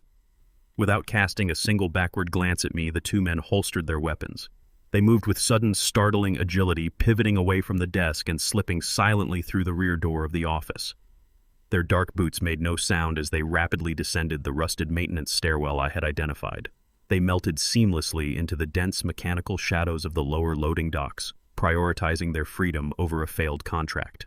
The very second their figures vanished into the gloom below, the piercing synchronized wail of multiple police sirens erupted outside, violently shattering the quiet of the industrial district as the authorities locked down the facility. The immediate evaporation of the lethal threat caused Jalen's remaining adrenaline to crash completely. His legs gave out beneath him, and he collapsed heavily onto the debris-strewn concrete floor. He gasped violently for air, his hands clutching desperately at his bruised chest, as he struggled to process his own survival. The sound of tactical boots hitting the metal stairs outside the main office door heralded the arrival of the federal strike team. Jalen dragged himself across the floor on his hands and knees, his expensive suit shredding against the broken glass. He crawled directly toward me, abandoning any remaining shred of his corporate dignity. He reached out with trembling, bloodied fingers and tightly gripped the fabric of my tailored pant leg. He stared up at me, his face slick with tears and sweat, and began sobbing profound, agonizing apologies. He wept about how he had lost his way, about how the pressure of his collapsing empire had driven him to make terrible, unthinkable choices. He begged me to understand that he had never truly wanted to hurt me, weaving a pathetic narrative of a misguided son who merely needed a second chance. He gripped my leg tighter, fully expecting the inherent unconditional shielding of a father. He operated under the absolute assumption that despite his forgery, despite his theft, and despite his attempt to poison me into a terminal coma, I would instinctively throw a protective cloak over him. He looked up at me with wide, desperate eyes, expecting me to turn to the advancing federal agents and construct a lie to shield him from the swarm of police currently storming the building. He truly believed that a father's love was a bottomless well of foolish mercy ready to absorb his sins entirely. I did not reach down to comfort my weeping son. I did not offer the shielding embrace he so desperately sought, nor did I place a reassuring hand on his trembling shoulder. I looked down at Jalen, observing the pathetic, shattered remnants of the arrogant executive who had tried to erase my existence. I delivered a devastating truth about the absolute nature of accountability, letting my words fall like heavy stones in the cold warehouse air. I reminded him that a man is forged entirely by the weight of his own decisions. For 35 years, I had poured my lifeblood into his foundation. I recounted the decades of relentless, back-breaking labor, the missed holidays, the quiet, unseen sacrifices, and the unwavering dedication I utilized to ensure he possessed every possible advantage in this world. I had painstakingly built a pristine, honorable legacy, a testament to integrity that he had inherited without shedding a single drop of sweat. Yet, when faced with the seduction of superficial luxury, he had chosen to set that very legacy on fire. He had traded his family for offshore accounts and traded his honor for imported sports cars. I told him with chilling finality that he was not a victim of circumstance or unbearable pressure. He was the highly calculating architect of his own complete destruction. The consequences now bleeding into his reality were not a sudden tragedy, but the exact mathematical harvest of his boundless greed. He had viewed my unconditional love as a weakness to be exploited, entirely failing to understand that a father's true duty is not to blindly shield a criminal, but to ensure a man finally answers for his sins. The heavy rhythmic thud of tactical boots charging up the rusted metal staircase abruptly severed his sobbing pleas. The warehouse management office was violently breached by a squad of heavily armed police officers, their weapons drawn and tactical flashlights cutting sharply through the dense, dusty air. The blinding beams swept across the shattered glass and immediately locked onto my son. I stepped cleanly and deliberately aside, removing myself entirely from the line of action and offering Jalen no physical or emotional sanctuary. Two massive tactical officers advanced with brutal, uncompromising efficiency. They hauled Jalen upward by the collar of his ruined suit and threw him violently against the very mahogany desk he had used to finalize his fraudulent empires. He cried out in shock as they pinned his shoulders to the wood, forcibly wrenching his arms behind his back. The sharp but mechanical ratcheting of heavy steel handcuffs locking around his wrists echoed with profound finality in the dark room. He twisted his head, screaming for me to stop them, begging me to assert my authority and protect my only child from the system. I stood perfectly still, offering him nothing but a cold, detached gaze. The officers dragged him away from the desk, marching him roughly toward the exit. He stumbled over the broken glass, his designer shoes slipping as he was frog-marched out of his own hidden fortress. I watched the scene unfold with a profound sense of closure. He was being hauled away in complete disgrace, physically restrained and stripped of all power, exactly mirroring the humiliating pre-dawn raid he had ruthlessly inflicted upon me inside my own home. The cycle of degradation was now perfectly complete. 3 hours later, the sterile, fluorescent environment of the Central Police Precinct felt entirely detached from the violent industrial shadows of the warehouse. Detective Gallagher approached me in the quiet observation corridor, his expression tight with bureaucratic frustration. He informed me that Jalen was completely stonewalling the interrogation process. Placed inside a stark, windowless interview room, my son resolutely refused to speak to the seasoned detectives, arrogantly demanding to see his father before uttering a single word. Even in federal custody, stripped of his assets and facing decades behind bars, Jalen firmly believed he possessed the upper hand. He operated under the delusional certainty that he could still deploy his lifetime of emotional manipulation to bend my will. He genuinely thought he could weep, grovel, and plead effectively enough to convince me to formally drop the state-level elder abuse and forgery charges, providing him a crucial legal loophole to escape the dragnet. I accepted his demand without a moment of hesitation. I agreed to enter the interrogation room, buttoning my suit jacket and adjusting my tie to project absolute composure. Gallagher guided me to the heavy steel door, confirming he would monitor the entire psychological confrontation through the adjacent two-way mirror. The audio recording equipment was active, capturing every syllable for the federal prosecutors building the case. I turned the heavy metal handle and stepped into the cramped, brightly lit space. Jalen sat handcuffed to the metal table, his posture instantly shifting from sullen defiance to manufactured vulnerability the second I crossed the threshold. He looked up at me with wide, pleading eyes, deeply convinced that the man who had loved him for 3 decades was about to offer him a miraculous rescue. Jalen immediately launched into a frantic, meticulously rehearsed plea for salvation, his voice trembling with perfectly calibrated desperation. He aggressively shifted the blame for his entire criminal enterprise, attempting to isolate himself as a naive victim of circumstance. He swore profusely that the lethal dose of liquid barbiturates was entirely Megan's malicious conception, claiming his wife had gone rogue and poisoned my tea while he was paralyzed by fear. He rapidly pointed fingers at his opportunistic business partners, insisting they had forced him into the massive financial fraud and international money laundering under severe duress and threats of violence. Leaning forward against the heavy steel table, the chains of his handcuffs rattling loudly in the quiet room, he begged me to liquidate whatever assets I still controlled, to hire a team of top-tier aggressive defense attorneys. He promised that with the right legal representation, we could bury the charges, bury Megan, and start completely over as a united family. I did not interrupt his cowardly, desperate monologue. I reached into my inner breast pocket and withdrew a single faded photograph. I stepped forward and placed the picture face up on the cold metal surface directly between his chained wrists. It was a pristine image of Evelyn, his mother, smiling warmly during a summer vacation years before her devastating stroke. Jalen's frantic rambling died instantly in his throat, his eyes locking onto the photograph of the woman he had so deeply violated. I leaned down, bringing my face level with his, and asked him one simple, devastating question. I demanded to know if he had possessed the sheer calculating cruelty to forge her signature while she lay dying in hospice, or if he had actually waited to practice tracing it over the cold marble of her gravestone. The crushing silence in the interrogation room stretched until the final fragments of Jalen's carefully constructed victimhood shattered entirely. He stared at the faded photograph of his mother, realizing with absolute certainty that I was utterly immovable. The emotional leverage he had relied upon his entire life had been completely neutralized by my refusal to play the shielding father. When the stark realization settled into his bones, the pathetic weeping stopped abruptly. It was instantly replaced by a vicious, uncontrollable rage.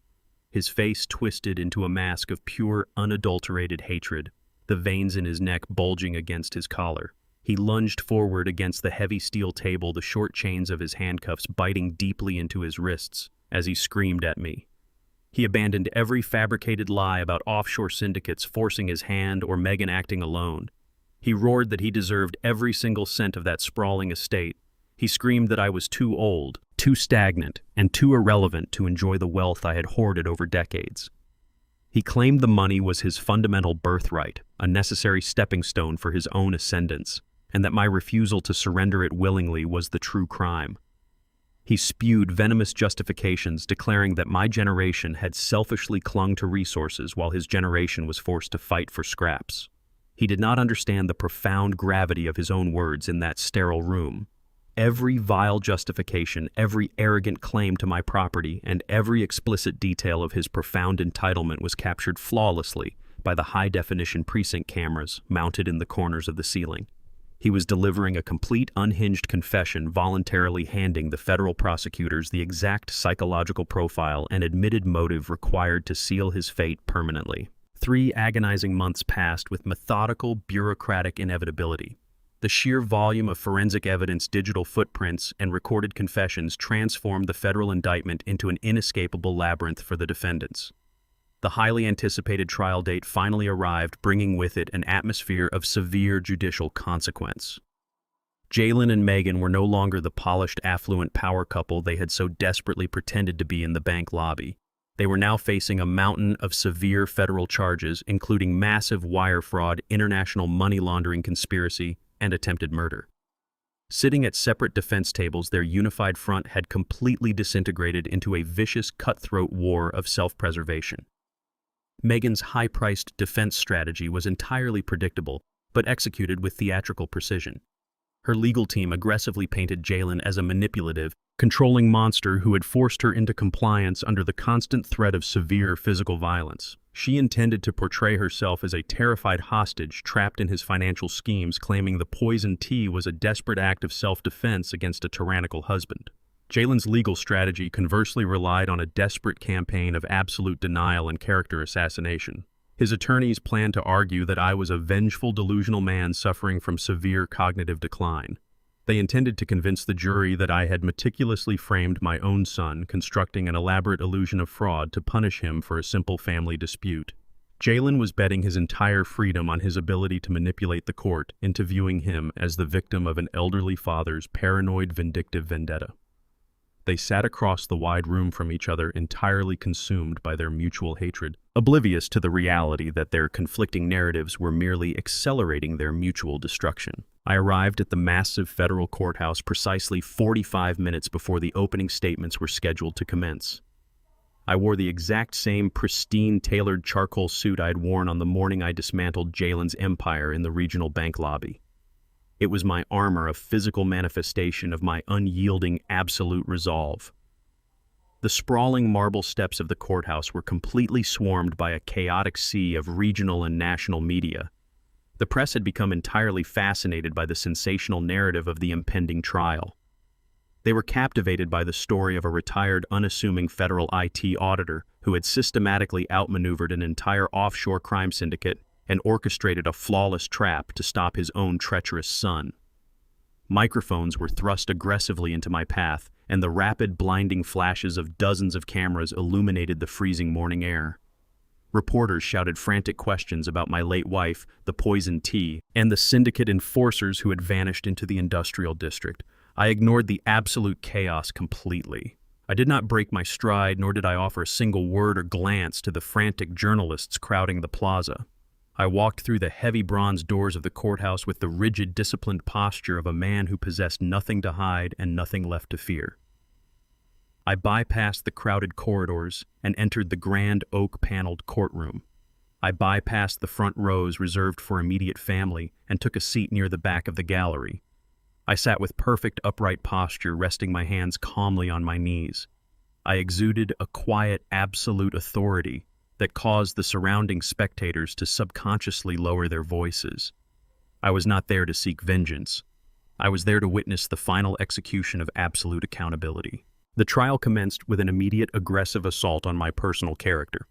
Inside the hushed courtroom, Megan's high-priced lead attorney paced in front of the jury box, his voice dripping with practiced theatrical skepticism. He knew the forensic evidence against his client was overwhelming, so he deployed the only tactic available to him, destroying the credibility of the primary victim. He loudly recounted the events of the initial 3 o'clock in the morning raid at my estate. He painted a vivid, highly distorted picture of tactical police officers breaking down my door to find a confused, volatile old man surrounded by illegal narcotics. He repeatedly emphasized the presence of the illicit substances found in my home, purposefully omitting the fact that Jalen had planted them there to secure a rapid conservatorship. The defense attorney desperately attempted to introduce a heavy, lingering doubt into the minds of the jurors regarding my pristine, lifelong record of federal service. He asked the jury how they could possibly trust the narrative of a man who required armed police intervention in the middle of the night, suggesting my entire version of events was the paranoid fabrication of a compromised mind. The courtroom murmured quietly, the defense's poisoned seeds of doubt briefly taking root in the heavy air. Attorney Pierce, acting as the lead federal prosecutor, sat perfectly still at his mahogany table, allowing the defense attorney to exhaust his inflammatory rhetoric. When the defense finally concluded their opening barrage, Pierce stood up and calmly buttoned his suit jacket. He did not raise his voice, and he did not engage in a loud, dramatic argument to defend my honor. Instead, he stepped up to the center podium, adjusted his notes, and decisively shifted the entire momentum of the trial by calling his first and only witness, Detective Gallagher. The moment Attorney Pierce announced Detective Gallagher as his primary witness, the courtroom atmosphere shifted violently. Megan's high-priced lead defense attorney sprang from his heavy leather chair, his voice echoing off the vaulted ceiling as he launched a furious barrage of procedural objections. He frantically cited discovery violations, improper witness notification, and jurisdictional overreach, desperate to block the detective from taking the stand. The defense table recognized the sudden, unpredictable deviation in the prosecution's strategy and panicked accordingly. The stern, white-haired federal judge leaned forward, his expression carved from granite, and cut the defense attorney off mid-sentence. He slammed his heavy wooden gavel down with a sharp, echoing crack, explicitly overruling every single objection without a moment of hesitation. He ordered the defense to sit down and remain completely silent, warning them that further interruptions would result in severe contempt charges. The packed courtroom collectively held its breath, the ambient noise dropping to absolute zero. The heavy wooden doors at the rear of the chamber swung open, and Detective Gallagher stepped through. He wore his formal dress uniform, his posture rigidly professional as he marched down the center aisle. Under his left arm, he carried a thick, heavily sealed manila envelope marked conspicuously with vivid red federal classification stamps. He bypassed the defense tables without casting a single glance at the defendants. He approached the polished wooden witness stand, raised his right hand, and swore the federal oath with a booming, resonant voice. He settled into the chair and placed the untouched, highly classified federal file directly onto the ledge in front of him. The stark contrast between the defense's frantic panic and the detective's cold, methodical calmness signaled the absolute destruction of Jalen's carefully constructed narrative. Attorney Pierce approached the podium, adjusting his microphone with deliberate slowness before asking Gallagher to formally identify his unit and operational capacity. Gallagher leaned into the microphone, his voice stripping away months of meticulously layered deception. He testified under federal oath that he was not merely a local precinct detective responding to a routine domestic disturbance. He was the primary liaison for a joint federal task force actively investigating a massive, highly encrypted offshore money laundering syndicate. The courtroom sat entirely paralyzed as Gallagher revealed the absolute truth regarding my identity. I was never just a quiet, retired corporate accountant spending my twilight years tending to a sprawling estate. I was the task force's primary forensic asset, a deep-cover financial analyst recruited specifically to map the digital architecture of the syndicate's dark money pipeline. Gallagher explained with brutal, clinical precision that my son had blindly tapped into the exact illicit network the federal government was already dismantling. The detective then dismantled the defense's entire opening statement. He testified that the humiliating pre-dawn raid at my estate was not a tragic family failure or a sign of my mental collapse. It was a highly orchestrated, federally sanctioned sting operation. I had explicitly allowed Jalen to plant the illegal narcotics in my study, and I had willingly endured the brutal humiliation of being dragged out of my home in handcuffs. That specific fabricated arrest was the necessary legal catalyst required to convince a federal judge to authorize an immediate total wiretap on every single one of Jalen's digital devices and communication networks. I had sacrificed my personal dignity in the dead of night strictly to build an invisible, inescapable surveillance net around my treacherous son. Total unmitigated chaos erupted at the defense tables the instant Gallagher laid bare the operational truth. Jalen's lead attorney violently pushed his chair back frantically, whispering to his co-counsel, their entire strategy of painting me as a delusional, vengeful old man instantly vaporized. Jalen remained frozen in his seat, the remaining color draining entirely from his face until his skin resembled pale parchment. His jaw hung slightly open, his eyes widening in raw, unadulterated horror as the monumental scale of his failure crushed him. He stared at me sitting quietly in the back of the gallery, finally recognizing the terrifying reality of his situation. He had spent months believing he was the brilliant, untouchable predator outsmarting a frail, obsolete target. In reality, I had been 10 steps ahead of him from the very second he first manipulated his mother's signature. Every single arrogant threat he had whispered into his phone, every offshore wire transfer he had authorized in the dead of night, and every toxic drop of poison tea he had conspired to serve me had been captured, categorized, and meticulously logged as federal evidence. He had unknowingly built his own digital prison, handing the prosecution the exact keys required to lock him away for the rest of his natural life. Gallagher unsealed the thick manila envelope and began extracting perfectly bound stacks of call transcripts, financial ledgers, and encrypted message logs. The detective read aloud Jalen's explicit instructions to the syndicate enforcers detailing the exact prices paid for the lethal liquid barbiturates and the specific timeline he had mandated for my medically induced coma. Jalen shrank into his tailored suit, his fraudulent empire fully disassembled and laid bare under the unforgiving fluorescent lights of the federal court. At the adjacent defense table, Megan's carefully maintained facade of victimhood suffered a spectacular, instantaneous collapse. She began sobbing hysterically, her manicured hands gripping the edge of the mahogany table as she realized her expensive legal strategy was entirely useless. Her attorney had planned to paint her as a terrified, battered wife forced into compliance under the severe threat of Jalen's physical violence. That defense was utterly obliterated by the sheer volume of federal wiretaps currently sitting on the witness stand. The intercepted communications proved undeniably that she was not a reluctant hostage, but a highly eager, calculating architect of my proposed murder. She slumped forward, her shoulders heaving uncontrollably as the absolute certainty of decades in a federal penitentiary settled over her. Attorney Pierce did not offer her a single shred of mercy. He stepped away from the podium, activated the courtroom's primary audio system, and formally entered the final piece of digital evidence into the federal record. He pressed a button on his laptop, filling the silent, cavernous room with a crisp, flawlessly clear audio recording. It was a digital capture from the hidden microphone I had placed in the garden shed weeks earlier. The jury listened in absolute horror as Megan's unmistakable voice echoed through the speakers. dripping with venomous, mocking cruelty as she physically poured the lethal liquid barbiturates into my morning coffee thermos. They heard her laugh sharply, callously, discussing how quickly the toxins would shut down my respiratory system and how easily she would spend my liquidated retirement funds. The jurors sat perfectly rigid in their leather chairs, their faces turning to absolute stone as they stared down at the two defendants. No further testimony was required. The trial was effectively over. The jury deliberation was a mere formality. The devastating audio recording of Megan gleefully pouring liquid barbiturates into my morning coffee had extinguished any lingering shadow of a doubt. The 12 men and women retired to their sequestered chamber for less than 3 hours, bypassing lengthy debates to reach an undeniable consensus. When the heavy wooden doors swung open and they filed back into the courtroom, their expressions were uniformly grim and resolute. The heavy silence in the room was absolute, broken only by the rustle of fabric as the gallery collectively shifted forward in their mahogany seats. The court clerk handed the folded paper to the judge, who reviewed it with a stony, unreadable expression before nodding to the jury foreman. The foreman stood, his voice projecting clearly across the vast oak-paneled chamber. He delivered a swift, uncompromising cascade of guilty verdicts.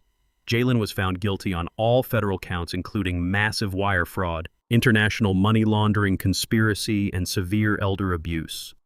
Megan was found guilty on every single charge of attempted murder and conspiracy to commit fraud. Jalen sat entirely paralyzed at the defense table, his eyes vacant as the colossal weight of his ruined existence crashed down upon him. Megan immediately dissolved into violent, uncontrollable sobs, her perfectly manicured nails clawing uselessly at the polished mahogany edge of the defense table, while her high-priced attorney awkwardly shifted his weight, physically distancing himself from the toxic fallout. The overwhelming tension in the room morphed into a suffocating, dense atmosphere as the stern federal judge adjusted his glasses and prepared to read the mandatory sentences. The air was thick with the inescapable reality of absolute accountability, setting the stage for the final judicial hammer to fall. Before the formal sentencing parameters were established, the judge addressed the gallery and officially granted me the floor to deliver a victim impact statement. I rose from my seat in the back row and walked slowly down the center aisle, feeling the intense collective gaze of the media and the jurors tracking my every movement. I did not carry a notepad, and I had prepared no written speech. I stood behind the polished wooden podium, looking directly at the judge before turning my gaze toward the two defendants. I did not yell. I did not allow a single tremor of anger or vindictive triumph to infect my voice. Instead, I spoke with a profound, heartbreaking clarity that commanded absolute silence in the cavernous room. I spoke of a father's enduring, unconditional love, a decades-long reservoir of sacrifice designed entirely to build a secure foundation for my only child. I detailed the exact insidious nature of the poison that had infected my son, describing how unchecked greed and superficial entitlement systematically rot the human conscience from the inside out. I addressed the ultimate unforgivable tragedy of a boy who was handed a pristine legacy only to willingly trade his very soul for the hollow illusion of elite social status and expansive square footage. I methodically dismantled the defense's narrative of desperation, exposing the raw, calculated malice required to medically silence a parent to expedite an inheritance. My words echoed against the high marble walls, painting a vivid, unvarnished portrait of a familial bond completely obliterated by the relentless pursuit of stolen wealth. Jalen stared at the floor, unable to meet my eyes, physically shrinking under the crushing weight of the truth. I turned my attention away from the ruined shells of my son and his wife, focusing my gaze entirely on the presiding federal judge. I gripped the edges of the podium, my posture rigidly upright, and delivered my final request to the court. I explicitly, unequivocally demanded that no judicial leniency be shown to either defendant. I stated with cold, unyielding conviction that granting mercy without enforcing absolute, proportionate accountability does nothing but breed dangerous, entitled monsters. I refused to let my lifetime of diligent labor, my late wife's memory, and my personal suffering serve as the financial foundation for a criminal enterprise. I declared that I would not allow my legacy to fund monsters who viewed human life as a disposable obstacle to offshore banking access. The courtroom remained entirely breathless, hanging on the absolute finality of my declaration. I explained that true justice required the full, unmitigated force of the law to permanently sever their access to society. The stern, white-haired judge leaned forward over his elevated bench, his hardened features softening for a fraction of a second. He nodded in slow, solemn agreement, clearly influenced by the profound, undeniable weight of my words. He recognized that this was not a grieving father desperately clinging to a fractured family, but a man who had survived an intimate assassination attempt and methodically dismantled the perpetrators. The judge shuffled the heavily stamped federal documents on his desk, his posture straightening as he prepared to translate my demand for absolute accountability into a permanent, binding legal reality. I stepped away from the podium and returned to my seat in the gallery, my role in their destruction perfectly and entirely concluded. The judge raised his heavy wooden gavel and brought it down with a resounding terminal crack that echoed like a gunshot through the silent chamber. He looked directly at the defense tables and delivered the absolute consequences of their greed. Megan was commanded to stand. The judge sentenced her to a mandatory 15 years in a high-security federal penitentiary for the explicit charges of attempted murder and active conspiracy to commit wire fraud. She collapsed back into her chair, her wailing cries ignored by the impassive federal marshals moving in behind her. Then the judge turned his glacial stare toward Jalen. He systematically outlined the sheer depravity of the crimes, explicitly citing the forged hospice documents and the illicit syndicate pipeline. Jalen was sentenced to 25 consecutive years in federal prison, absolutely without the possibility of parole for racketeering, severe elder abuse, and massive financial fraud. The heavy, metallic rattle of thick steel chains filled the courtroom as the marshals stepped forward. They aggressively locked heavy shackles around Jalen's wrists and waist, binding him completely. As he was forcefully hauled to his feet by the armed guards, Jalen twisted his head violently. He looked across the crowded gallery, his desperate, tear-streaked eyes searching frantically for my face.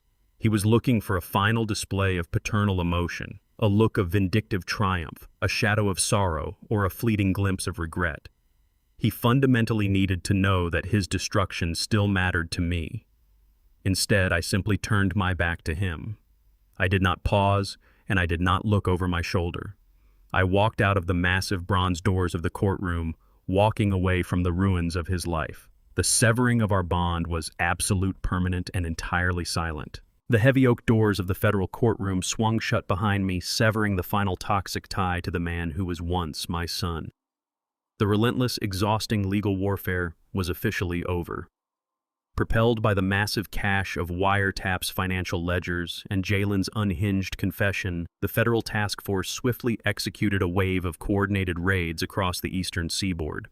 The violent offshore syndicate that had terrorized the industrial district was completely dismantled within 72 hours, its leadership stripped of their illicit wealth and locked in maximum security solitary confinement. Jalen and Megan were assigned to separate heavily fortified federal penitentiaries on opposite sides of the country, ensuring their toxic partnership was permanently destroyed. They would spend the next several decades entirely isolated, stripped of the luxury and status they had valued above human life. I walked down the courthouse steps and drove back to the sprawling estate that had been the epicenter of this brutal conflict. I unlocked the heavy mahogany front door and stepped inside. The massive house was completely empty, completely devoid of the artificial, superficial life Megan had desperately tried to cultivate. The oppressive, suffocating tension that had poisoned the air for the past 3 years was entirely gone. In its place was a profound, resonant silence. It was not the agonizing, isolating loneliness of a discarded old man, but the deep, settling quiet of a battlefield after a decisive, absolute victory. I walked slowly through the grand foyer, tracing my fingers along the polished banister. Every room stood exactly as it was during the pre-dawn raid, but the atmosphere had shifted entirely. The pristine walls no longer felt like the boundaries of a gilded cage. They felt like a fortress that had withstood a vicious siege. I had faced the absolute worst elements of human greed staring down syndicate killers and federal indictments, and I had emerged entirely unbroken. The house belonged to me again, reclaimed through rigorous intellect and an absolute refusal to be erased from my own existence. Despite reclaiming the entire property, I did not move my belongings back into the opulent master bedroom suite. That sprawling, luxurious space remained permanently tainted by the endless stream of shallow entitlement and calculated cruelty Jalen and Megan had brought into my home. I locked the heavy double doors of that suite, sealing away the memory of their greed forever.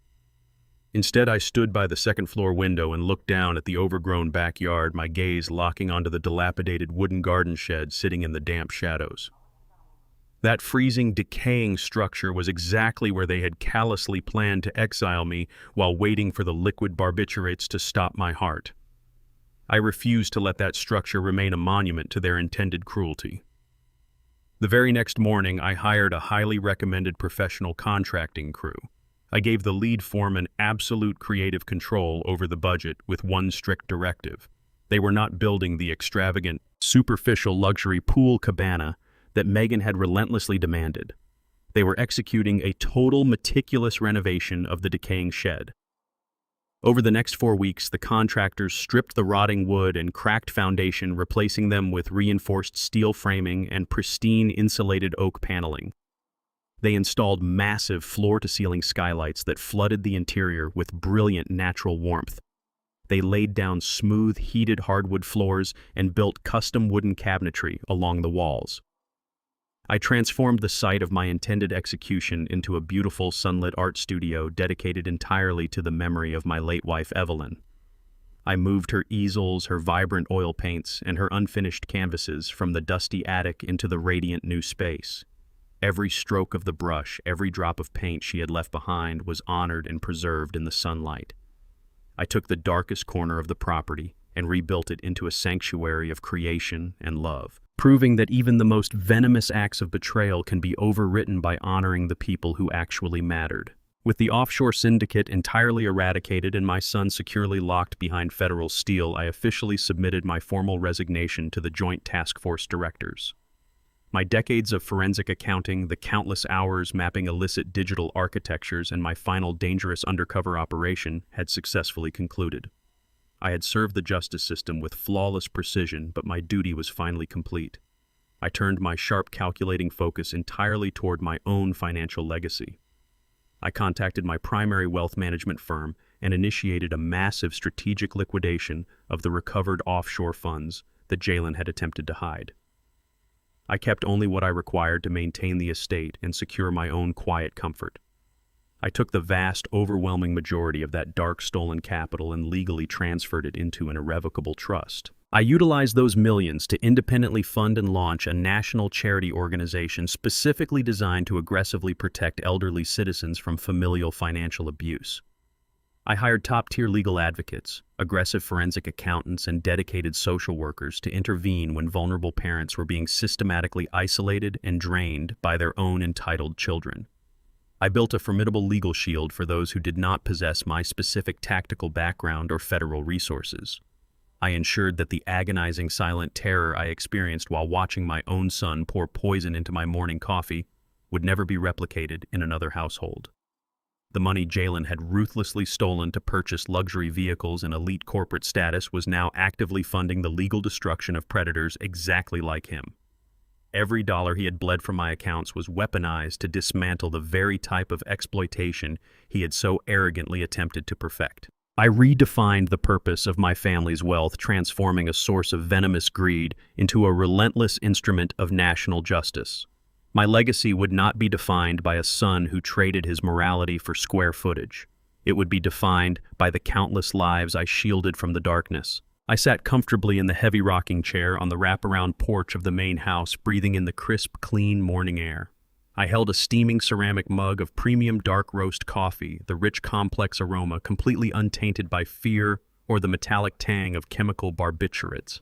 I reached for my smartphone and tapped a single command on the security application, permanently deactivating the oppressive network of surveillance cameras that had monitored my every move for months. I pressed another button, and the heavy iron perimeter gates at the end of the long driveway swung fully open to the world. The fortress was no longer required. I was a free man. The crunch of heavy tires against the gravel broke the morning stillness. Detective Gallagher pulled his unmarked dark sedan up the driveway and shifted the vehicle into park. He did not come bearing federal subpoenas or tactical raid plans. He simply rolled down his window, rested his arm on the doorframe, and offered a quiet, respectful morning greeting. We shared a brief, silent nod of absolute understanding, two men who recognize that true, enduring respect is fiercely earned through honor, never bought with leverage or stolen capital.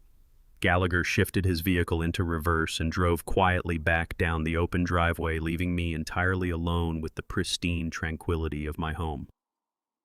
I took a slow, deep sip of my coffee and watched the brilliant golden sunrise wash over the sprawling green lawns and the newly constructed art studio. The warm light illuminated the property I had built with my bare hands, bought with my own sweat, and defended with my own relentless intellect. I sat there in the dawn light, a 69-year-old man who had absolutely refused to be discarded by a society of superficial greed. The brutal conflict was over. The silent adjustment was definitively complete. I closed my eyes and let the morning sun warm my face, a man entirely at peace with his reclaimed legacy. At the adjacent defense table, Megan's carefully maintained facade of victimhood suffered a spectacular, instantaneous collapse. She began sobbing hysterically, her manicured hands gripping the edge of the mahogany table as she realized her expensive legal strategy was entirely useless. Her attorney had planned to paint her as a terrified, battered wife forced into compliance under the severe threat of Jalen's physical violence. That defense was utterly obliterated by the sheer volume of federal wiretaps currently sitting on the witness stand. The intercepted communications proved undeniably that she was not a reluctant hostage, but a highly eager, calculating architect of my proposed murder. She slumped forward, her shoulders heaving uncontrollably, as the absolute certainty of decades in a federal penitentiary settled over her. Attorney Pierce did not offer her a single shred of mercy. He stepped away from the podium, activated the courtroom's primary audio system, and formally entered the final piece of digital evidence into the federal record. He pressed a button on his laptop, filling the silent, cavernous room with a crisp, flawlessly clear audio recording. It was a digital capture from the hidden microphone I had placed in the garden shed weeks earlier. The jury listened in absolute horror as Megan's unmistakable voice echoed through the speakers, dripping with venomous, mocking cruelty as she physically poured the lethal liquid barbiturates into my morning coffee thermos. They heard her laugh sharply, callously, discussing how quickly the toxins would shut down my respiratory system and how easily she would spend my liquidated retirement funds. The jurors sat perfectly rigid in their leather chairs, their faces turning to absolute stone as they stared down at the two defendants.